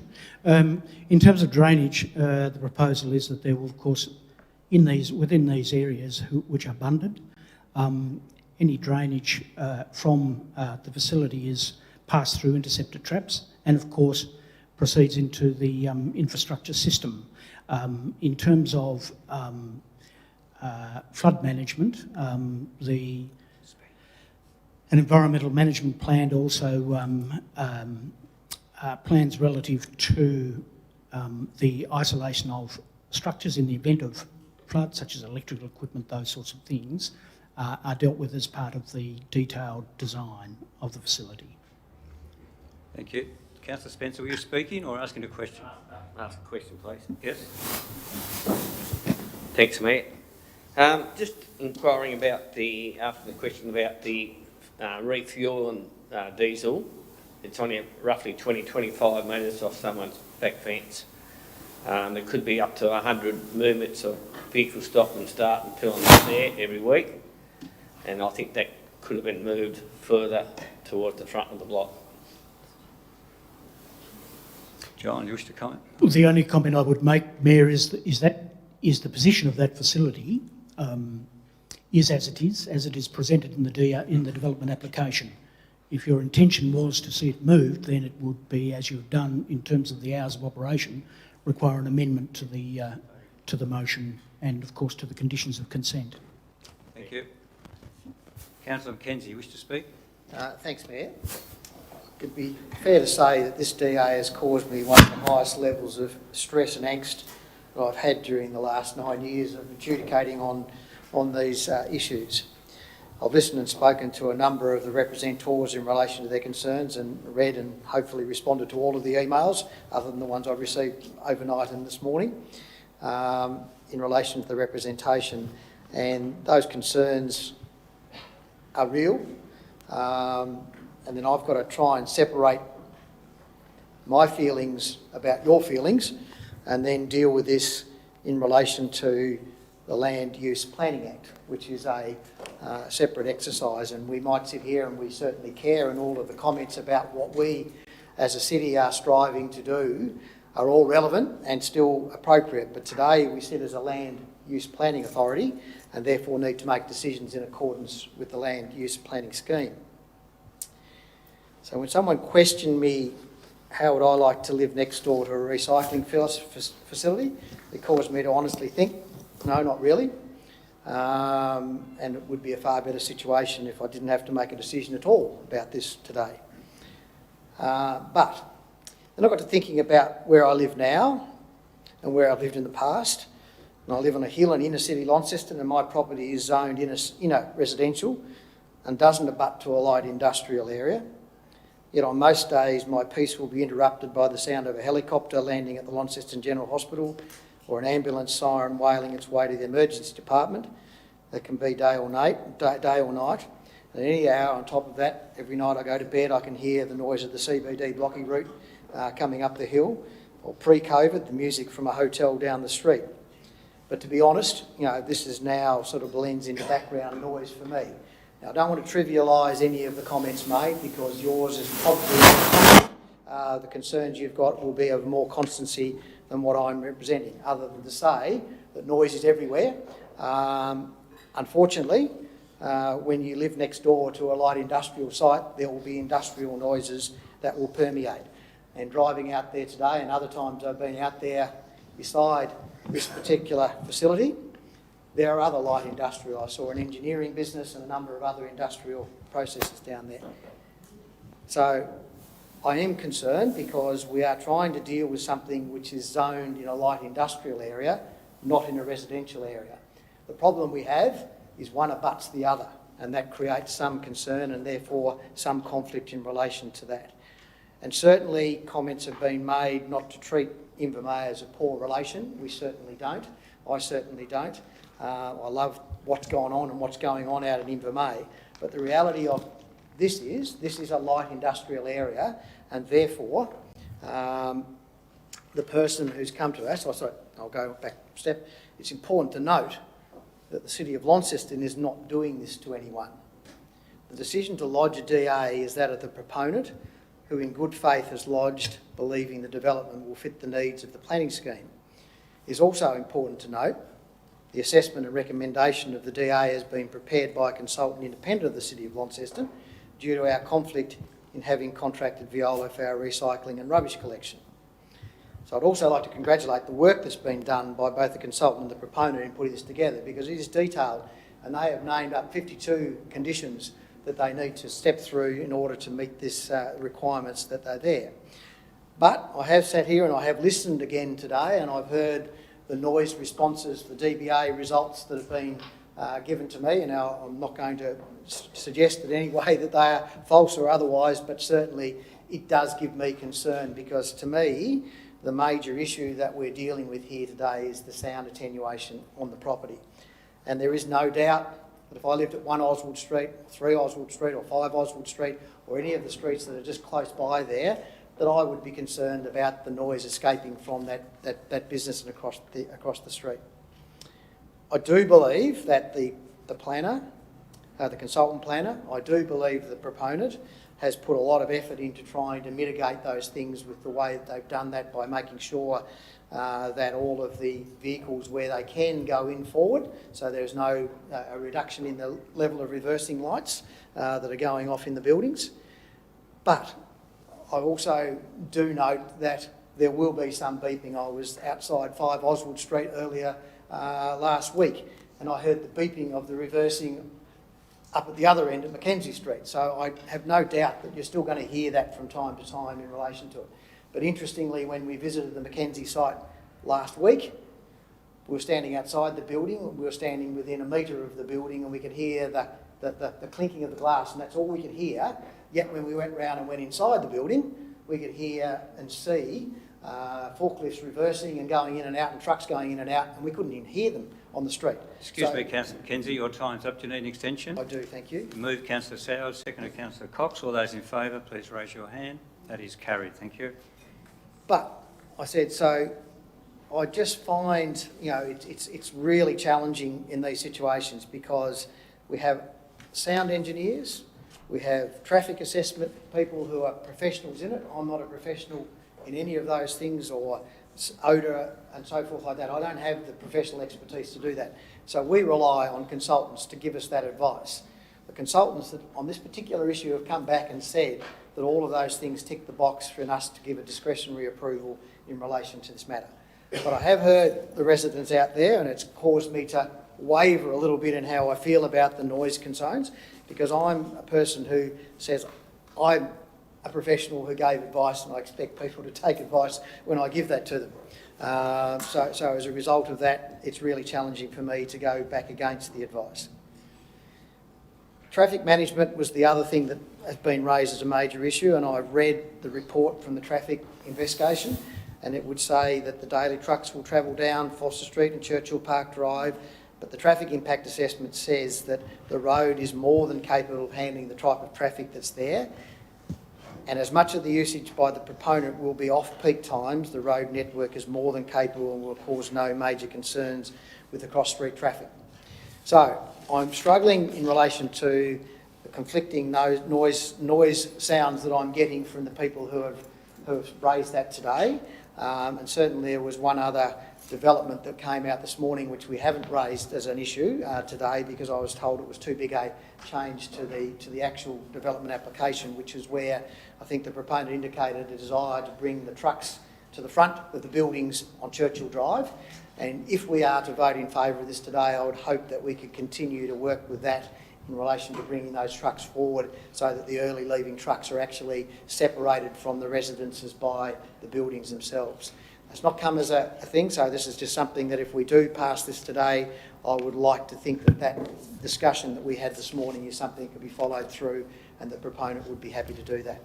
So at this stage, I'm really interested to see what others have got to say.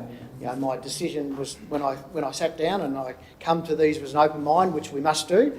And a lot of the words that have been said by the people here today have swayed me a lot more towards a non-approval of it. But I still think that in relation to the planning scheme, the consultant reports have come out which suggest to me that all of the issues under the planning scheme have been met.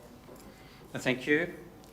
Councillor Soward's got a question. Thanks, Mr Mayor. I am really conscious that we have a lot of people in the gallery today and also listening online. So my question is, just as a matter of process, what we're discussing at the moment is Councillor Harris's amendment, aren't we? The whole motion. Yep. No, the whole motion. The whole motion. Thank you. That is the motion. Deputy Mayor. Thanks, Mayor. I rise to say that I won't be supporting the motion that is before us, and to foreshadow that if this indeed is lost, that I'll be putting forward an alternate motion for refusal based primarily on matters of noise. I want to express at the outset that it feels very much like the two roles of our council are in direct opposition to one another, and that's been raised by a number of the representors. That one role of council where you're setting the vision for the city, and the role that we're currently sitting under at the moment, that of a planning authority. I want to acknowledge, Mr Mayor, that there's been lots and lots of correspondence and representations received and detailed information provided by the proponent, and that has been appreciated. But I want to say that the report references on balance a number of times, and the issues that have been presented to me can be categorised as issues of proximity to residential use with the emissions, particularly noise, dust and odour impacting residential use and amenity, as of operation, which we've heard many of the representors speak to, and what the current amended motion is perhaps trying to deal with. There are concerns about noise and odour impacting residential use and amenity, and that's not only with the operations of the truck and the facility itself, but indeed bin storage, workshop placement and the wash bays. And importantly, those concerns regarding lighting, light spill and the impact that that will have on amenity. Over and over again, the nature of being discretionary and no longer compatible with the neighbourhood character of Invermay has been raised with me, noting that the planning scheme allows discretion the recycling and waste disposal use. And it's for that reason I want to foreshadow that a motion for refusal would be put forward by myself if this is lost. Thank you. Councillor Soward. Thanks, Mayor, and I want to echo the comments of previous speakers in thanking all who took the time to make representation to us, whether they did so here in the council meeting today or by email or phone call. And I think, as Councillor Mackenzie alluded to in his remarks, with the angst it caused him, I think in my time here, 58 representations I think would probably be up there with the most that we've received with regards to development applications. I want to start my remarks off, Mr Mayor, just by acknowledging a couple of things, and as I often do with planning matters when they come to council, I start at the end of the report and look at the representations, and sometimes in those I think it's really, really important to start a discussion with what I call a fact check, because where emotion's involved, sometimes people get away from fact. And when we sit as a planning authority, we have some specific obligations. So the first thing I wanted to make clear, and I did say this personally to some who contacted me, this isn't an application to build a tip. There seems to be some thought out there, and many of us would remember with much trepidation perhaps the old tip that used to be out on Vermont Road, spot the seagulls a kilometre away, that sort of thing. This isn't that sort of facility. So let's just make that clear. The other thing, and Councillor Mackenzie touched on this, Mr Mayor, this isn't council building this facility. It's not a council application per se. So to be really clear, anyone who lives in the city of Launceston is able to, on the land they own, make a development application. And that then goes through a process. It's not up to council when someone puts an application in to do something on their privately owned land that an officer or a councillor or the mayor or whoever says, no, you can't do that. So I received a bit of angst from people who were saying that, you should knock this on the head and not accept applications. That's not what our role is. The other thing, Mr Mayor, which also comes up from time to time with DAs, regards, and a number of speakers have mentioned this, some speakers have mentioned this, and a number have mentioned this in emails to us, the price of their house will fall. That isn't a planning matter. So coming back to the information before us, having cleared up some confusion there for some, I wanted to make note of the quality of the submission in terms of what came before us. Mr Seymour, Mr Abernethy and others who contacted us and spoke today, have obviously put a fair bit of time, a significant amount of work into what's before us to consider. In many of the people I spoke to, Mr Mayor, a number of the people I spoke to who aren't supportive of the development did acknowledge that it is important to have a recycling facility. So they weren't people who were saying, no, we don't need one of those. They were just talking to me and I'm sure other councillors about the sensitivities of placing this facility in the area that we know where it's proposed. It's been mentioned, Mr Mayor, by many speakers and by others who've contacted us that the area is a mixture of industrial, recreation and residential. One of the things, Mr Mayor, that happens over time is that because there are mixed uses, there are tensions that come out of this. And sometimes those tensions, if you think of it like a scale, if we were having this discussion in 1960 or 1970, the scale would be tipped back towards the manufacturing industrial side of things, because Launceston in those days was very much that sort of activity in that part of the city. Many of us would remember, for instance, the railway that some spoke about that used to operate, a number of other manufacturers that used to operate. That was back then. And if we look at what's happened over time, Mr Mayor, and some of these speakers touched on the changing character of Invermay, we've seen some of that balance shift. We've seen the wonderful development that's gone on in the recreation and park side of things. And I know Councillor Mackenzie and I and others before us sat on the committee out at Heritage Forest and saw some wonderful things. Former Councillor Annette Waddle, under her leadership, some great work from our staff out there, creating a really terrific recreation precinct. We know obviously about UTAS Stadium, etc. So there have been changes, Mr Mayor, in Invermay. I'm going to cast the net a little wider in supporting my arguments there. We only need to look at other jurisdictions to learn some lessons, and a speaker did mention this isn't an isolated change of this balance of mixed areas. Port Melbourne and Balmain are way, way, way bigger than Invermay. Excuse me, Councillor South, your time is up. If you'd like an extension. Thank you. Move Councillor Mackenzie, second Councillor Dawkins. All those in favour, raise your hand. Those all councillors present. Thank you. Thanks, Mr Mayor. Those are much bigger jurisdictions, but again, areas that have had significant industrial and mixed use have now developed into more residential focus. We only have to go as far as our own seaport down here to remember back in the day when that was an industrial site, and we see what it is now. So just to support that idea of Invermay changing. The conflict that's created has now tipped towards the residential side of things. And like the Deputy Mayor and others that have mentioned it so far, the concern I have is regards the noise. It is a significant concern that I have, and as well-meaning and as well-intentioned and as thorough as the proponents may be, things happen. I've sat around this council table when we've had other industrial developments come to us with similar things said, and I am in absolutely no way casting aspersions on Veolia or all the hard work they do, but things happen. And once things happen, for those who don't know, and residents start to complain, they have to keep diaries and so forth. So it's quite an involved process to follow that up. I'm a very strong supporter of development, Mr Mayor. I'm very proud to stand here today, with a record of supporting good development for this city and seen some good things happen out of that. I'm supportive of this development in terms of the concept and the need we have for this centre. I'm just going to sum up my remarks and say I think it's a necessary development. I think it's a very well planned out development, but my concern is it's a great development, but it's going to be in the wrong place. Thank you. Thank you. Councillor Dawkins. Thank you, Mayor. My sentiments today do echo the previous speaker.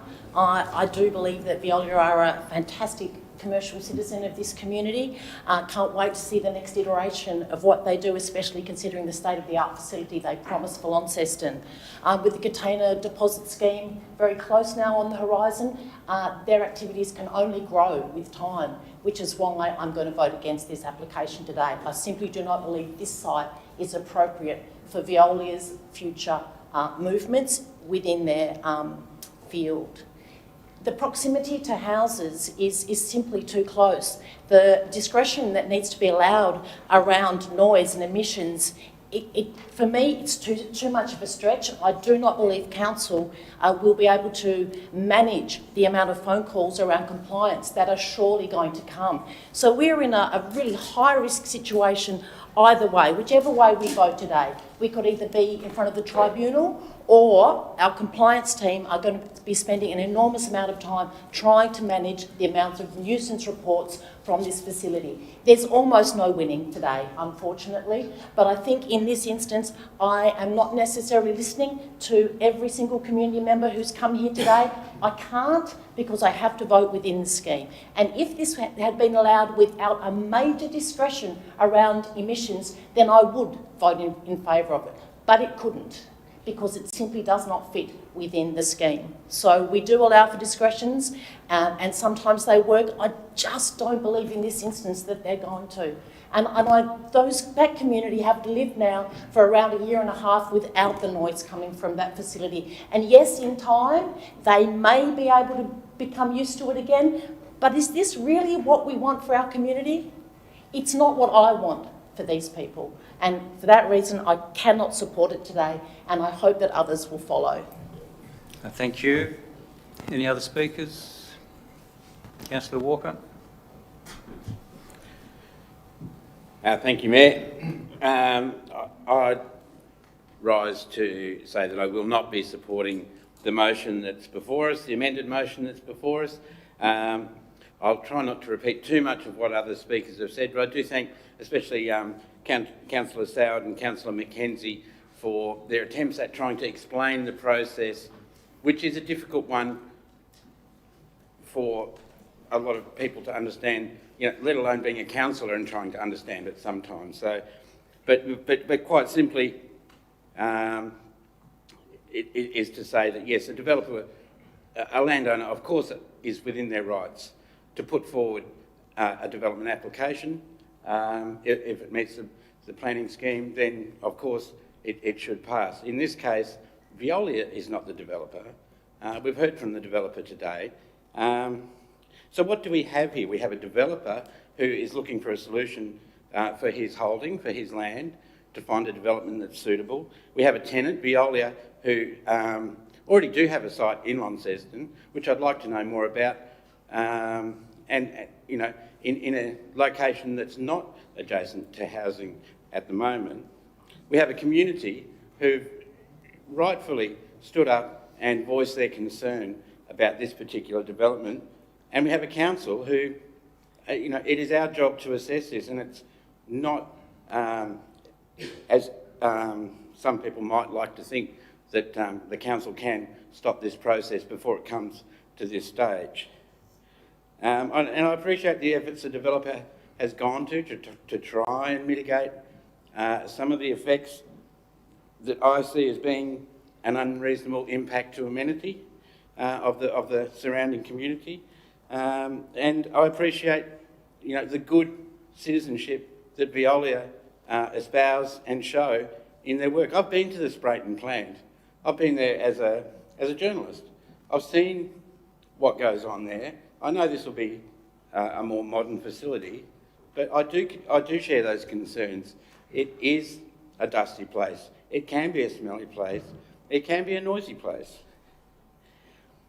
I've also, I know Councillor Soward talked about Remont Road.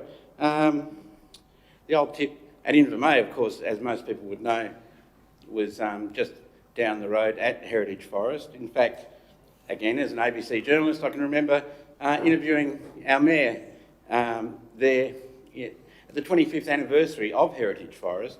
I think it was 2013, with Bill Goodman, who was the Parks Coordinator for Council at the time that Heritage Forest was conceived, back in 1988.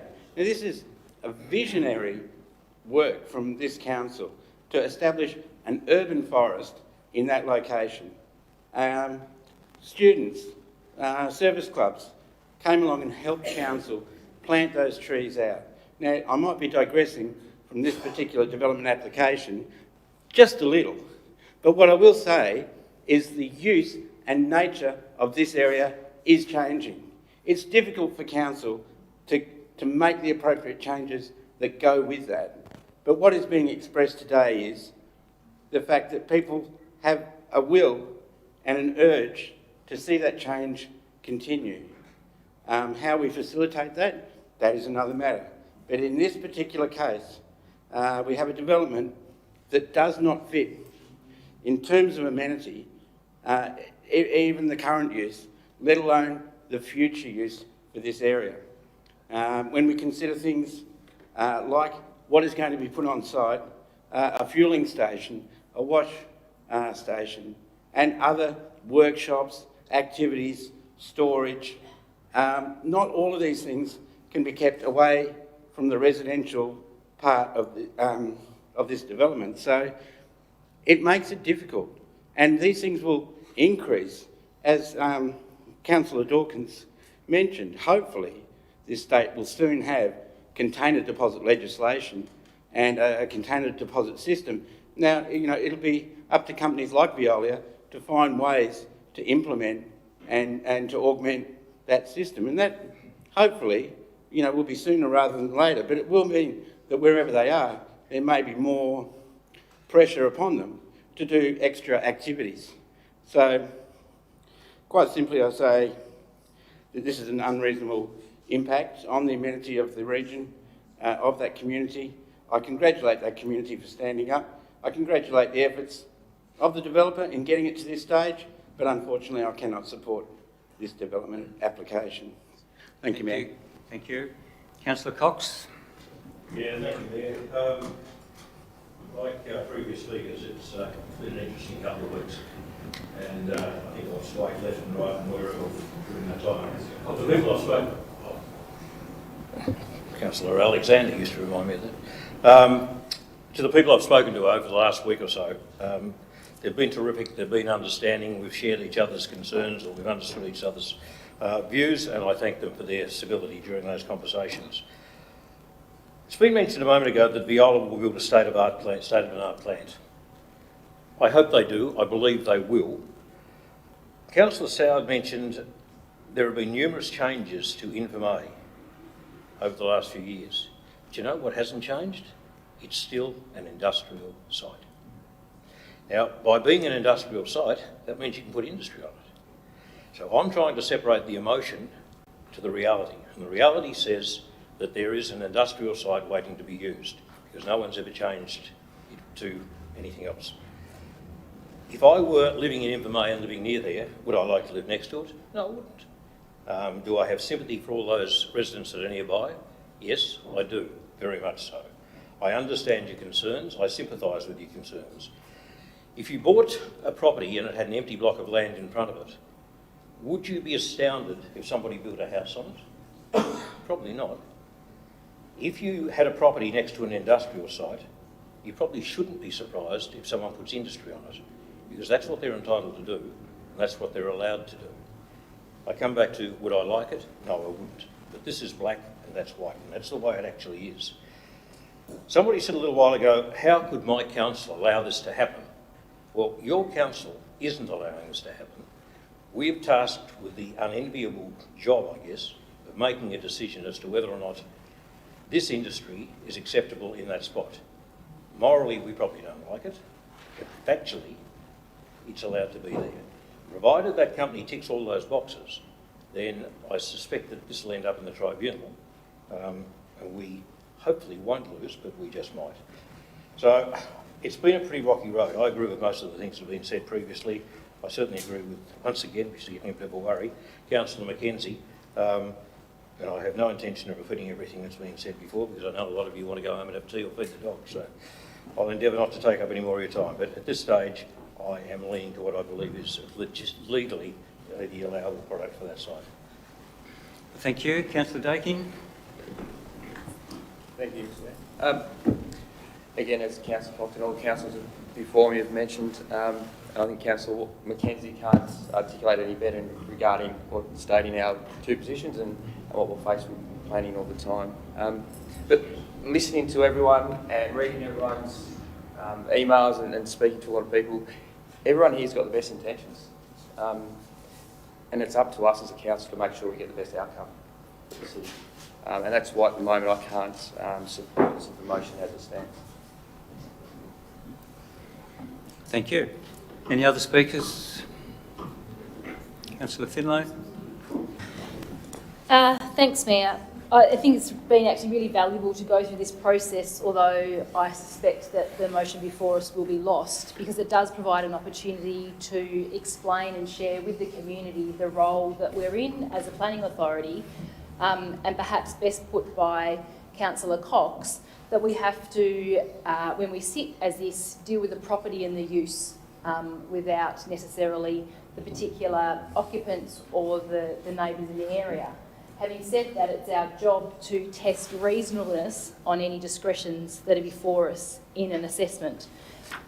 This item, as outlined by Councillor Mackenzie, has 50 conditions that bring it to a current recommendation of approval. However, with that, there are 10 discretions. And of those 10 discretions, it's my consideration that there is one that poses the greatest potential impact to the community around this site, and that is the impact of noise.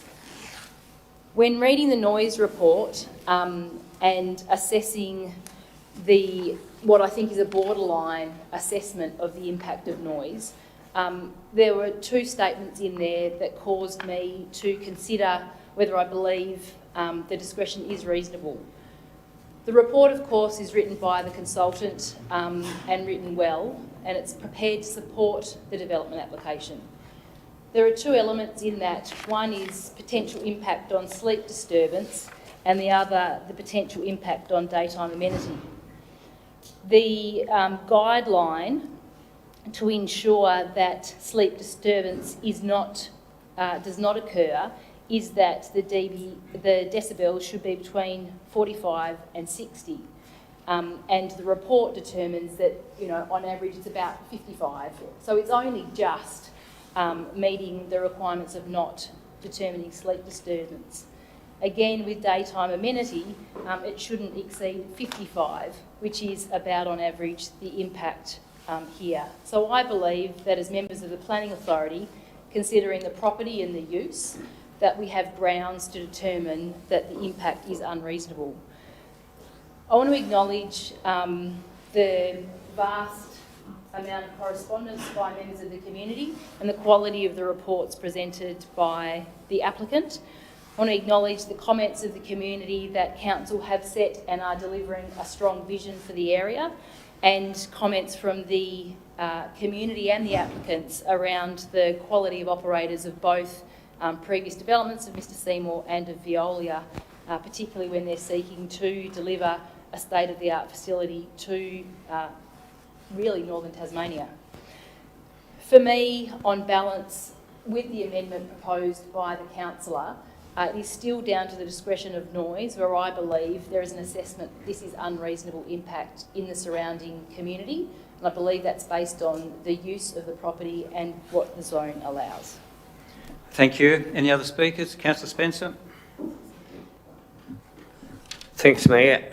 This has been one of the most difficult decisions I've made since I've been on council, and I still don't know which way to go, but I've got a few concerns about those trucks filling up within 20-25 metres of houses. I like Councillor Harris's idea of the starting times. I would fully support that. At the moment, we haven't got that in place where the trucks 140 metres away from the nearest house is a great idea. But the starting times would be okay for me at 7:30 in the morning. This 6 o'clock start, and I wouldn't approve. Rubbish trucks wake me 6 o'clock every Monday morning. I hear it every Monday, a rubbish truck.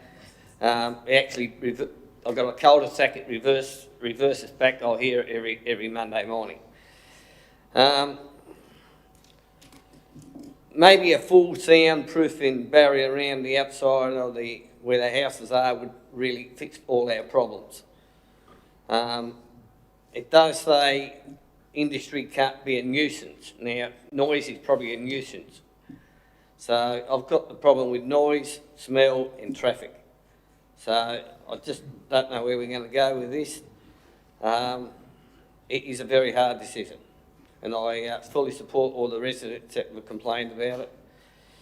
57, I think, or something like that there was, which is a lot of people. So, also the medical waste is a bit of a concern for me. I don't know how we could make that better, but I don't know which way to go. Thank you. Thank you, Councillor Spencer. Any other further comments? Councillor Harris, wish to close? I will, and I'd just like to say thank you to all of those people who, first of all, our councillors around the table who have taken the opportunity to speak today.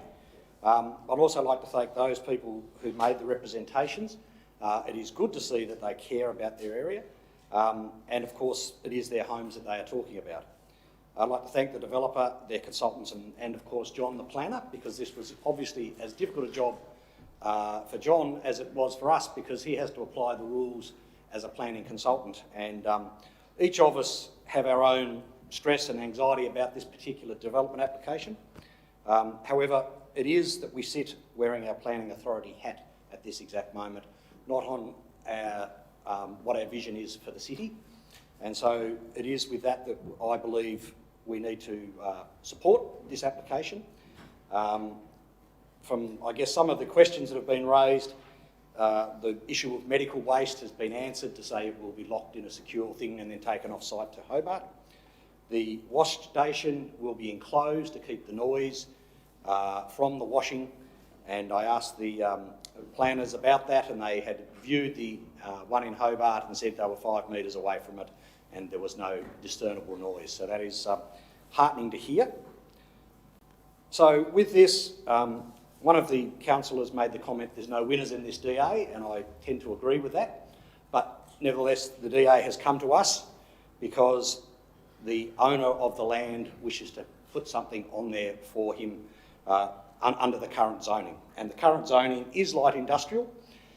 Interestingly, if the zoning had been general industrial, then it would have been an acceptable or a permitted use to have the recycling and waste centre on it. The fact that it was a light industrial made it discretionary. So it was only a mere change. I'm not sure why it changed from heavy to light many years ago, but that's the change it is. So all I can do is ask those of you who are yet unsure about how you're going to vote, to please consider that you are wearing your planning authority hat today, and we'll see where we go with the vote. Thank you. Thank you very much. I'll put the motion. Those in favour, please raise your hand.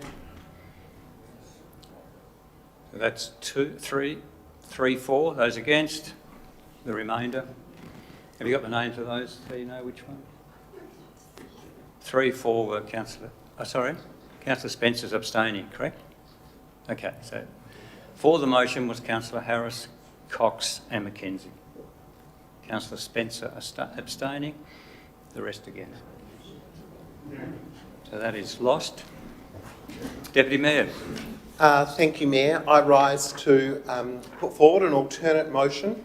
The motion being, and it has been provided in writing to the officers, that in accordance with sections 51 and 57 of the Land Use Planning and Approvals Act 1993 and the Launceston Interim Planning Scheme 2015, a permit not be granted for DA 0711/2019 recycling and waste disposal, change of use to recycling depot and construction of buildings and associated works at 19 to 25 Churchill Park Drive, Invermay, for the following reasons.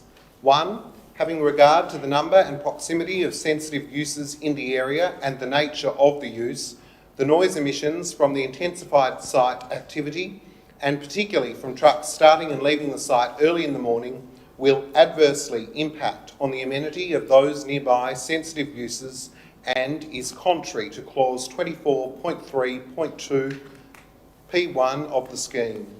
And 2, the attenuation table, that being table E11.1, stipulates that attenuation distances are to be measured at the shortest distance from the boundary of the site on which the activity is located. The site is to be used as a transfer station and the table prescribes an attenuation distance of 150 metres. Having regard to the number of sensitive uses within the attenuation area and the degree of pollution, i.e. noise, that would emanate from the activity, the proposal has not demonstrated that there will be no environmental nuisance and therefore is contrary to clause E11.6.1 P2 of the scheme. Thank you, Deputy. Councillor Finlay has seconded that. Do you wish to speak to it, Deputy? I believe that everything has been raised by the previous speakers. That is that due to the inability to meet the reasonableness of impact of noise and the harm that this will have on the amenity of the nearby residents, this is sufficient reason to reject the application. Thank you. Councillor Finlay. Councillor Soward. Thanks, Mayor. I thank the Deputy for bringing this forward, and I think we've had a really, really good discussion on this issue today. The only other thing I guess I wanted to add to my earlier remarks, this motion spells out the number and the proximity of the sensitive uses in the area and the nature of the use. So it talks about that and the adverse impact on the amenity, and we have heard, Mr Mayor, from a number of speakers about that. The second part of this talks about distance and so forth, and it also highlights again the number of sensitive uses within the attenuation area and the degree of pollution, e.g. noise, that can emanate from the activity. So I just think it's really, really clear that we spell out what this is about, and obviously primarily, and I've heard a number of councillors mention the word noise in their remarks today. That seems to be obviously, and it's captured in what's before us now, the reason for the grave concern we have and the reason that we don't grant the permit. Thank you. Thank you. Any other speakers with additional information? Councillor Walker. I don't know what you class as additional information, Mayor, but I just will rise to say that we don't know exactly where this will go from here. We do know very simply that this development application doesn't have the green light to go ahead. It puts the community voice at the fore, and I think that's a very important factor in all of this today. And it does portend, it does foreshadow the concept and the notion that there are grey areas where we have a light industrial zoning, but it does abut to housing. And this is the end result, that sometimes the uses are not going to be compatible. And I would implore and encourage not just the councillors, but also members of the public to be aware of that and to have a look at their own zoning and to be aware of what they would like to see in their neighbourhood. It's always going to be a pity when it comes to this sort of level before these decisions are made. Inevitably, that is what we have at the moment. So any efforts that we can make or the community can make to improve that process, I would be the first to encourage. Thank you, Mayor. Thank you. Any other speakers? Deputy Mayor, wish to close? Oh, sorry, Councillor Finlay. Thank you, Mayor. Just in speaking to this motion of refusal, I think it is important, following the closing comments of the council on the previous item, that as a planning authority there is data within the report that supports the reasonableness call on this issue. And having thanked the applicant, the user and the community to acknowledge the vision, I also do want to take time to acknowledge the planner and the report. The report is sound, and on the balance with noise, I believe it could have fallen either way, but the report can be interpreted where the impact of this application is too detrimental and doesn't meet the sounds of reasonableness. Thank you. Any other speakers? Deputy Mayor, wish to close? And indeed, that inability to meet the reasonableness criteria has found us with the motion that is before us, and I would encourage all councillors to support it. Thank you. I'll put the motion. Those in favour, please raise your hand. And that is all councillors present. That is carried. Thank you. I think we might have a break there for 10 minutes.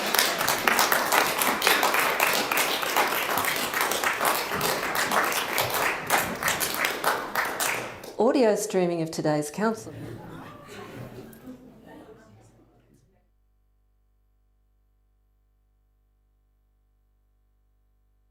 Audio streaming of today's council meeting starts at 1 p.m. local time. Streaming is paused during breaks. Audio streaming of today's council meeting starts at 1 p.m. local time. Streaming is paused during breaks. Audio streaming of today's council meeting starts at 1 p.m. local time. Streaming is paused during breaks. Audio streaming of today's council meeting starts at 1 p.m. local time. Streaming is paused during breaks. Audio streaming of today's council meeting starts at 1 p.m. local time. Streaming is paused during breaks. Audio streaming of today's council meeting starts at 1 p.m. local time. Streaming is paused during breaks. Audio streaming of today's council meeting starts at 1 p.m. local time. Streaming is paused during breaks. Audio streaming of today's council meeting starts at 1 p.m. local time. Streaming is paused during breaks. Audio streaming of today's council meeting starts at 1 p.m. local time. Streaming is paused during breaks. Audio streaming of today's council meeting starts at 1 p.m. local time. Streaming is paused during breaks. Audio streaming of today's council meeting starts at 1 p.m. local time. Streaming is paused during breaks. Audio streaming of today's council meeting starts at 1 p.m. local time. Streaming is paused during breaks. Audio streaming of today's council meeting starts at 1 p.m. local time. Streaming is paused during breaks. Audio streaming of today's council meeting starts at 1 p.m. local time. Streaming is paused during breaks.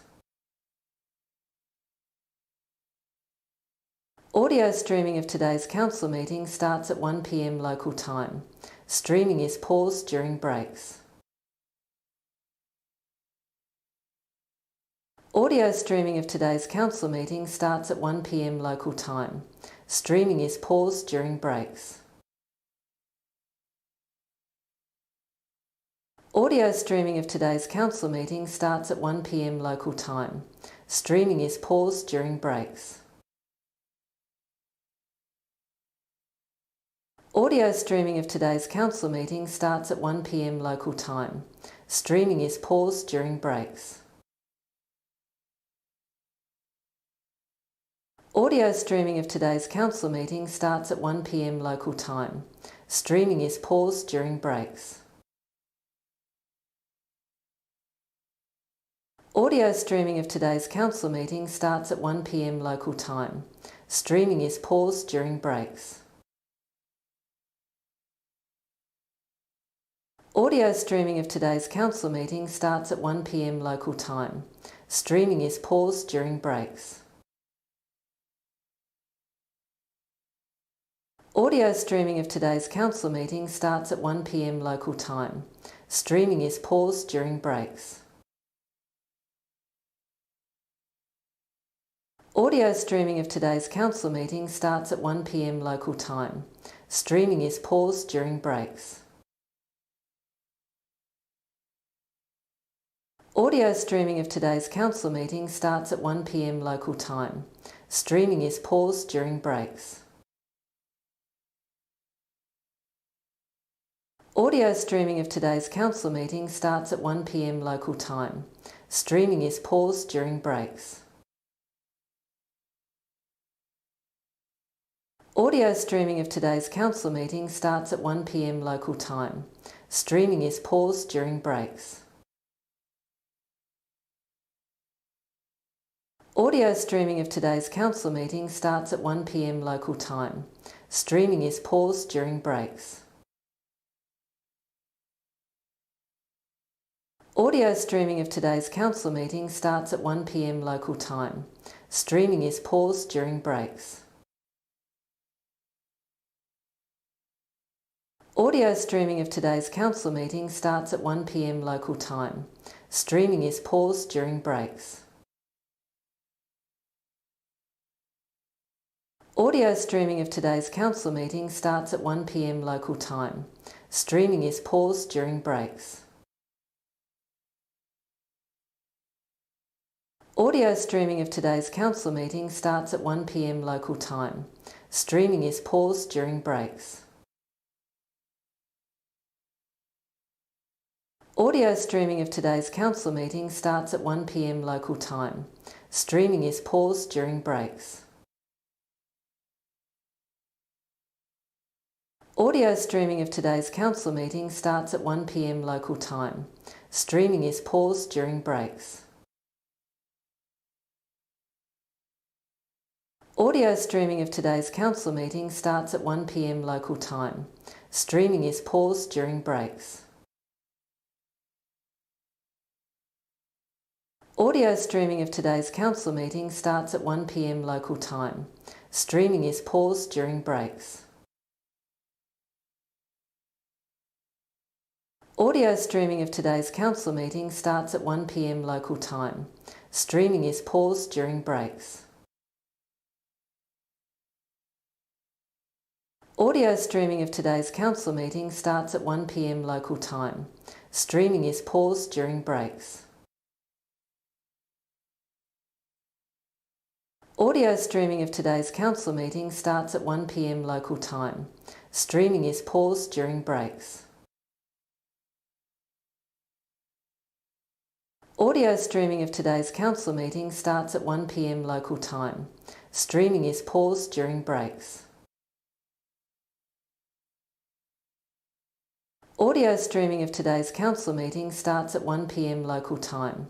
Streaming is paused during breaks. Audio streaming of today's council meeting starts at 1 p.m. local time.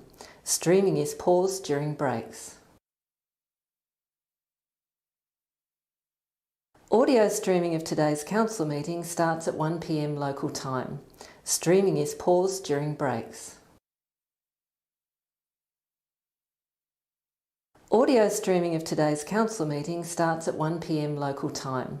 Streaming is paused during breaks. Audio streaming of today's council meeting starts at 1 p.m. local time. Streaming is paused during breaks. Audio streaming of today's council meeting starts at 1 p.m. local time. Streaming is paused during breaks. Audio streaming of today's council meeting starts at 1 p.m. local time. Streaming is paused during breaks. Audio streaming of today's council meeting starts at 1 p.m. local time. Streaming is paused during breaks. Audio streaming of today's council meeting starts at 1 p.m. local time. Streaming is paused during breaks. Audio streaming of today's council meeting starts at 1 p.m. local time. Streaming is paused during breaks. Audio streaming of today's council meeting starts at 1 p.m. local time. Streaming is paused during breaks. Audio streaming of today's council meeting starts at 1 p.m. local time. Streaming is paused during breaks. Audio streaming of today's council meeting starts at 1 p.m. local time. Streaming is paused during breaks. Audio streaming of today's council meeting starts at 1 p.m. local time. Streaming is paused during breaks. Audio streaming of today's council meeting starts at 1 p.m. local time. Streaming is paused during breaks.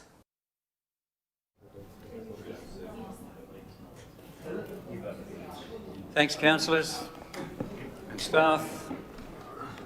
We're on air. Yep, oh, it's got on air. Are we right for the recording? Yep, thank you.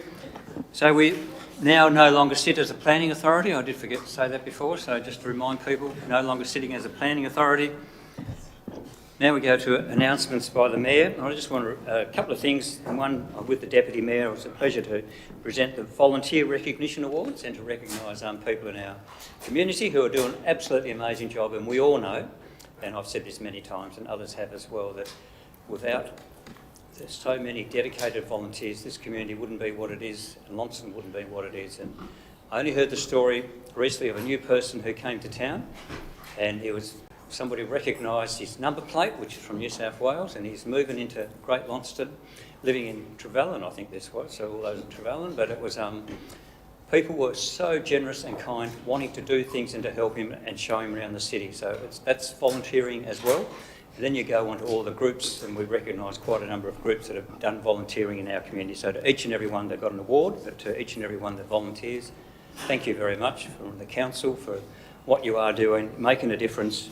And this is a great city to live in, and it's because of the many great people that make it such a great place. And then just to final one on there, attend the annual general meeting. I was there for the annual general meeting at 2:30, but by 10 to 3 it hadn't started, so I had to leave to another appointment. So that can be taken off because I didn't actually attend it. I tried to attend it. Thank you. Then we move on over the page to the council reports, and just a reminder that it's a brief report on activities that have been undertaken by council in their capacities as representatives of council. Thank you. So, Councillor Dawkins. Thank you, Mayor. I'd just like to briefly report on the latest Access Committee meeting. Sam Tucker came to present on the Albert Hall, which was fantastic. It's exactly what this committee has been asking for, that they want to be heard at the beginning of a project. They don't want to have to come toward the end and say, well, look, this doesn't work for us. So Sam was amenable to all of the queries and questions, and I'd like to congratulate whoever organised that, probably Tracy Mallet. Fantastic job. We also spent a lot of time talking about issues with compliance and false state growth, trying to cross the roads in Launceston. So I just want to give you one example of how difficult it is. If you were somebody who had sight issues and came to a pedestrian crossing that you were relying on oral cues but they were broken, you would need to be able to read the pole to then record the fault. So it doesn't work. So if somebody who has sight difficulties comes to a crossing which is not working, they are then actually stuck. And they have to rely on a passing stranger or somebody to be able to help them. So State Growth do work very, very quickly to resolve faults. They can have them resolved within 5 or 6 hours, but that doesn't help the person who is stuck at that intersection. So State Growth did listen, and they will continue to listen, but there are many structural problems around access to our community that are ongoing. Thank you. Thank you. Any other council reports? No? We'll move. Sorry? No? No? We'll move on. Questions by councillors. The questions on notice that are there from the previous meeting. So then we move to questions without notice from councillors. No questions without notice. Oh, Councillor Soward. Thanks, Mr Mayor. I did flag this, it's not formally with notice. I did flag this with a couple of our general managers today. The question has two parts. Are we aware of a party that occurred at the Blessington Hall, which we own, on Saturday evening that allegedly had 500 people in attendance, with significant damage caused to the hall that has been estimated in public news reports at over $20,000? And the second part of that is, if we are aware, what action are we taking to deal with not only the serious breach of COVID directions, but also the damage to our asset? And again, as I said, I do apologise for that coming in now. It was phoned through to me last night and this morning. Yeah, Council has been made aware of it, and Council is not aware of the total cost at this stage. That's something that obviously needs to be worked through with the damage that's been done, and working with the police as far as, and the health department as far as the COVID issues are concerned. Thank you. Any other questions? Councillor Spencer. Have we got any way of, I know they would have paid at least for that night. We've got no way of taking extra money for the damage or not? Oh, look, which Shane? General Manager? So we would have taken a security, but it wouldn't be sufficient to cover the estimated works at about $4,000, but we'll work to recover that. Right. Is there any one way, like, I mean, when you hire a car, the deputies, they can actually take their credit card? Can we put that in place? So the hall's managed by a local committee, not directly by council, and so those facilities aren't available to them. Okay, thank you. Thank you. No further questions from councillors. We go to 13.1, committee reports. Audit panel meeting.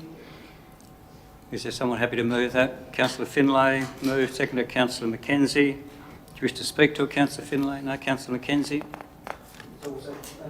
Thank you. No, anyone else? Any other councillor wish to speak to it? I'll put the motion. Those in favour, please raise your hand. And that is all councillors present. That is carried. Then we go to 14.1, council workshop report. Anyone wish to? Councillor Harris moves that. Is there a seconder? Councillor Finlay. Do you wish to speak to it, Councillor Harris? Councillor Finlay. Any other councillor wish to speak to it? I'll put the motion. Those in favour, please raise your hand. And that is all councillors present. Then we move down to 17.1, the Queen Victoria Museum and Art Gallery fees and charges.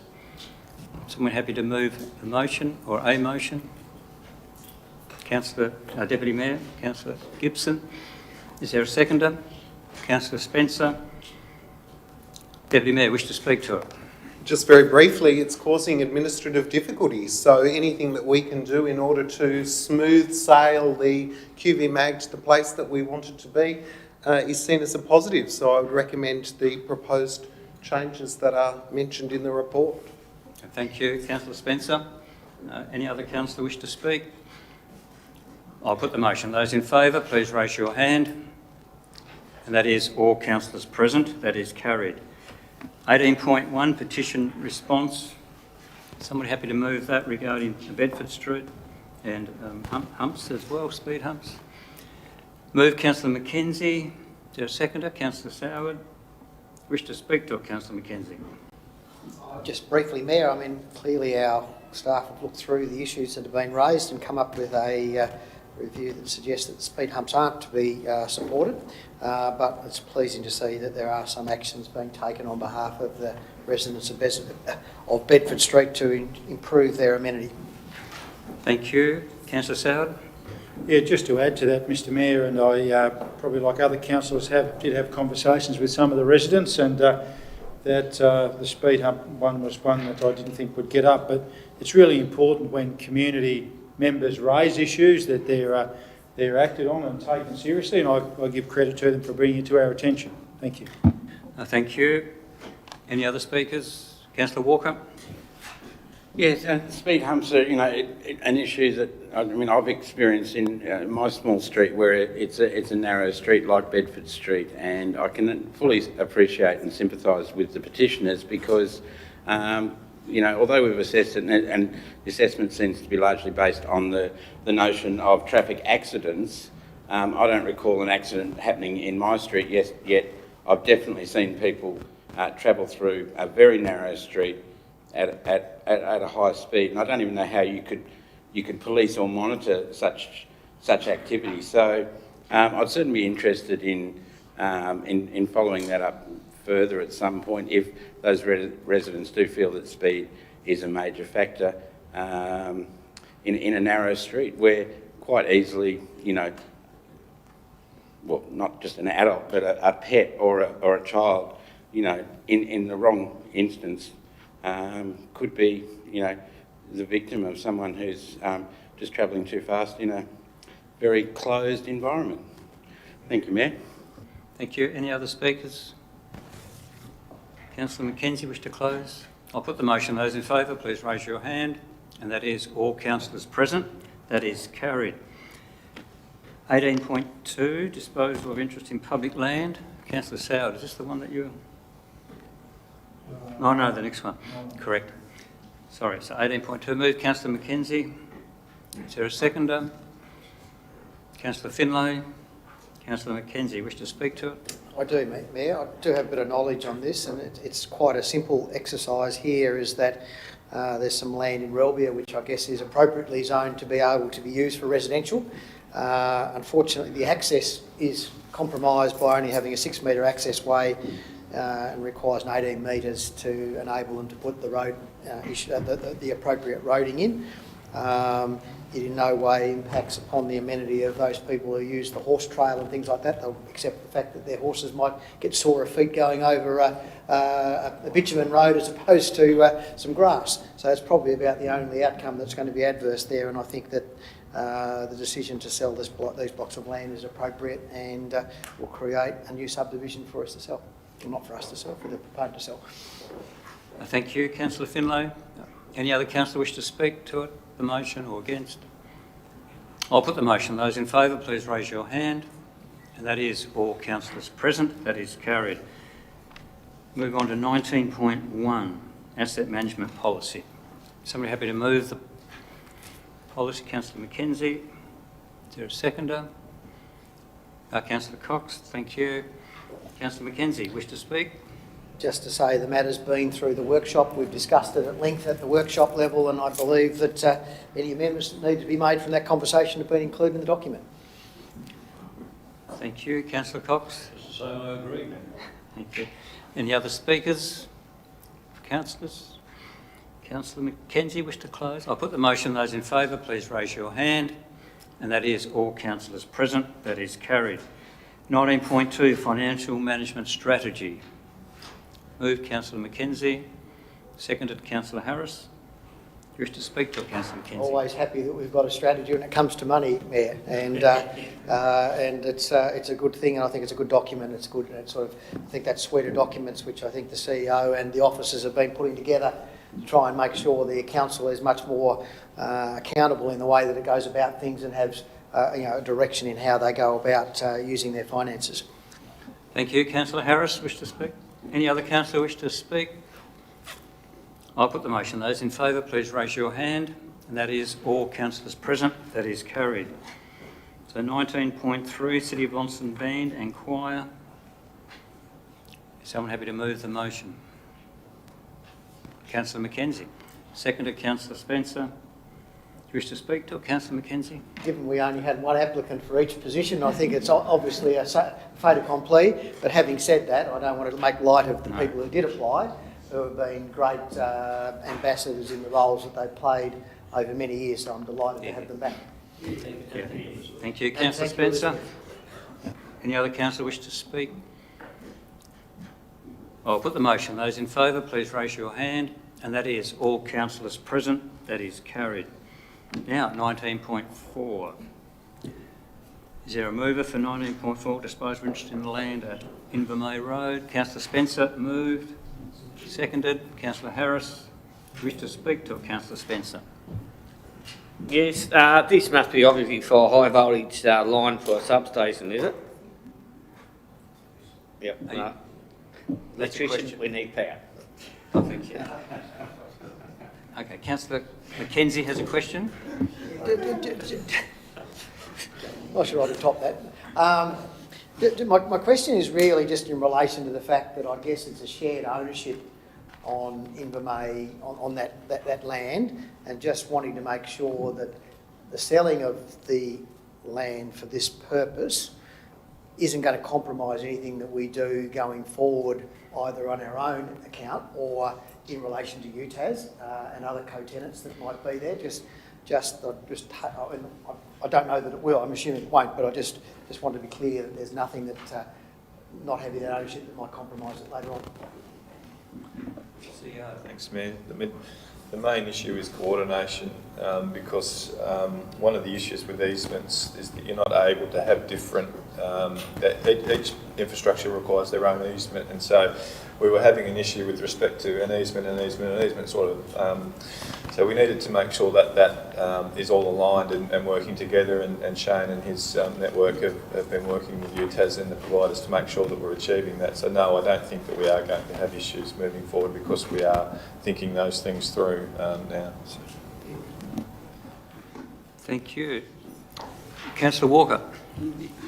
Yes, Mayor, I did have the same concerns that, you know, I mean, there are lots of land that is encumbered with easements and multiple easements at that, and the selling of the land could leave us in a position, where, you know, in some future time that could create other problems, I suppose. I'd just like further explanation as to why it can't simply be an easement, other than, yes, it can be complex, but like, you know, I'm sure every planner has seen multiple easements on blocks of land for multiple uses. Yeah. Yep, thank you. CEO, did you wish to comment? Well, I'm not sure. I need clarity in what's being asked. Well, it's not a question, it's a statement probably, isn't it? But I just, okay. It was a question in terms of why multiple easements are such a problem. Well, I didn't say that they are a problem. I said they need to be managed so that you are able to, like you say, make sure that you're not impacting upon areas of the site that may be used or may be needed for other uses above ground. For instance, we're not selling the site, we're disposing of an interest in the site, which means that because the easement's there, it encumbers the site in terms of what you're able to do moving forward. So the issue for us is to make sure that it's located so it's not going to constrain future uses or future ways that we want the site to be used. So.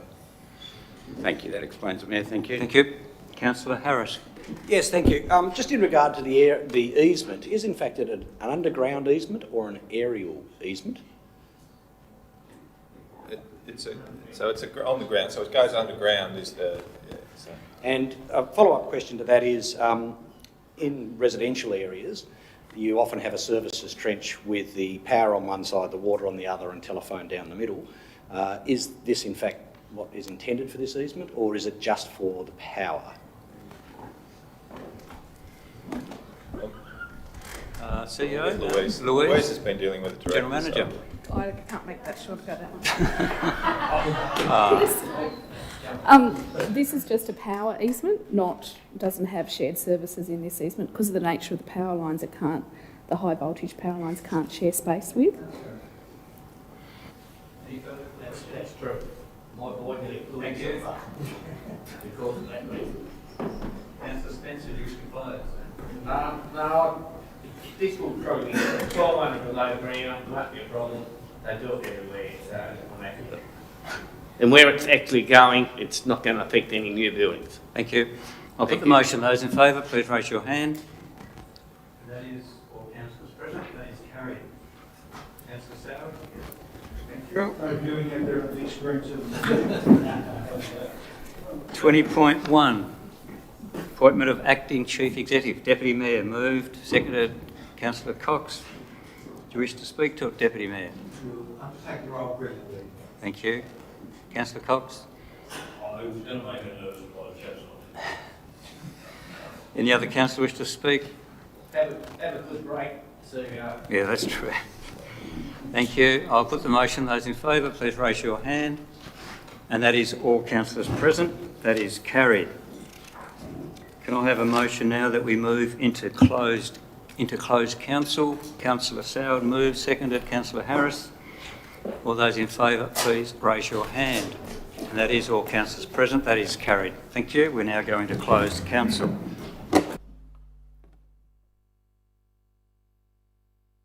Audio streaming of today's council meeting starts at 1 p.m. local time. Streaming is paused during breaks. Audio streaming of today's council meeting starts at 1 p.m. local time. Streaming is paused during breaks. Audio streaming of today's council meeting starts at 1 p.m. local time. Streaming is paused during breaks. Audio streaming of today's council meeting starts at 1 p.m. local time. Streaming is paused during breaks. Audio streaming of today's council meeting starts at 1 p.m. local time. Streaming is paused during breaks. Audio streaming of today's council meeting starts at 1 p.m. local time. Streaming is paused during breaks. Audio streaming of today's council meeting starts at 1 p.m. local time. Streaming is paused during breaks. Audio streaming of today's council meeting starts at 1 p.m. local time. Streaming is paused during breaks. Audio streaming of today's council meeting starts at 1 p.m. local time. Streaming is paused during breaks. Audio streaming of today's council meeting starts at 1 p.m. local time. Streaming is paused during breaks. Audio streaming of today's council meeting starts at 1 p.m. local time. Streaming is paused during breaks. Audio streaming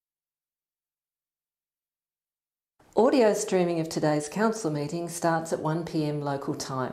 Streaming is paused during breaks. Audio streaming of today's council meeting starts at 1 p.m. local time. Streaming is paused during breaks. Audio streaming of today's council meeting starts at 1 p.m. local time. Streaming is paused during breaks. Audio streaming of today's council meeting starts at 1 p.m. local time. Streaming is paused during breaks. Audio streaming of today's council meeting starts at 1 p.m. local time. Streaming is paused during breaks. Audio streaming of today's council meeting starts at 1 p.m. local time. Streaming is paused during breaks. Audio streaming of today's council meeting starts at 1 p.m. local time. Streaming is paused during breaks. Audio streaming of today's council meeting starts at 1 p.m. local time. Streaming is paused during breaks. Audio streaming of today's council meeting starts at 1 p.m. local time. Streaming is paused during breaks. Audio streaming of today's council meeting starts at 1 p.m. local time. Streaming is paused during breaks. Audio streaming of today's council meeting starts at 1 p.m. local time. Streaming is paused during breaks. Audio streaming of today's council meeting starts at 1 p.m. local time. Streaming is paused during breaks. Audio streaming of today's council meeting starts at 1 p.m. local time. Streaming is paused during breaks. Audio streaming of today's council meeting starts at 1 p.m. local time. Streaming is paused during breaks. Audio streaming of today's council meeting starts at 1 p.m. local time. Streaming is paused during breaks. Audio streaming of today's council meeting starts at 1 p.m. local time. Streaming is paused during breaks. Audio streaming of today's council meeting starts at 1 p.m. local time. Streaming is paused during breaks. Audio streaming of today's council meeting starts at 1 p.m. local time. Streaming is paused during breaks. Audio streaming of today's council meeting starts at 1 p.m. local time. Streaming is paused during breaks. Audio streaming of today's council meeting starts at 1 p.m. local time. Streaming is paused during breaks. Audio streaming of today's council meeting starts at 1 p.m. local time. Streaming is paused during breaks. Audio streaming of today's council meeting starts at 1 p.m. local time. Streaming is paused during breaks. Audio streaming of today's council meeting starts at 1 p.m. local time. Streaming is paused during breaks. Audio streaming of today's council meeting starts at 1 p.m. local time. Streaming is paused during breaks.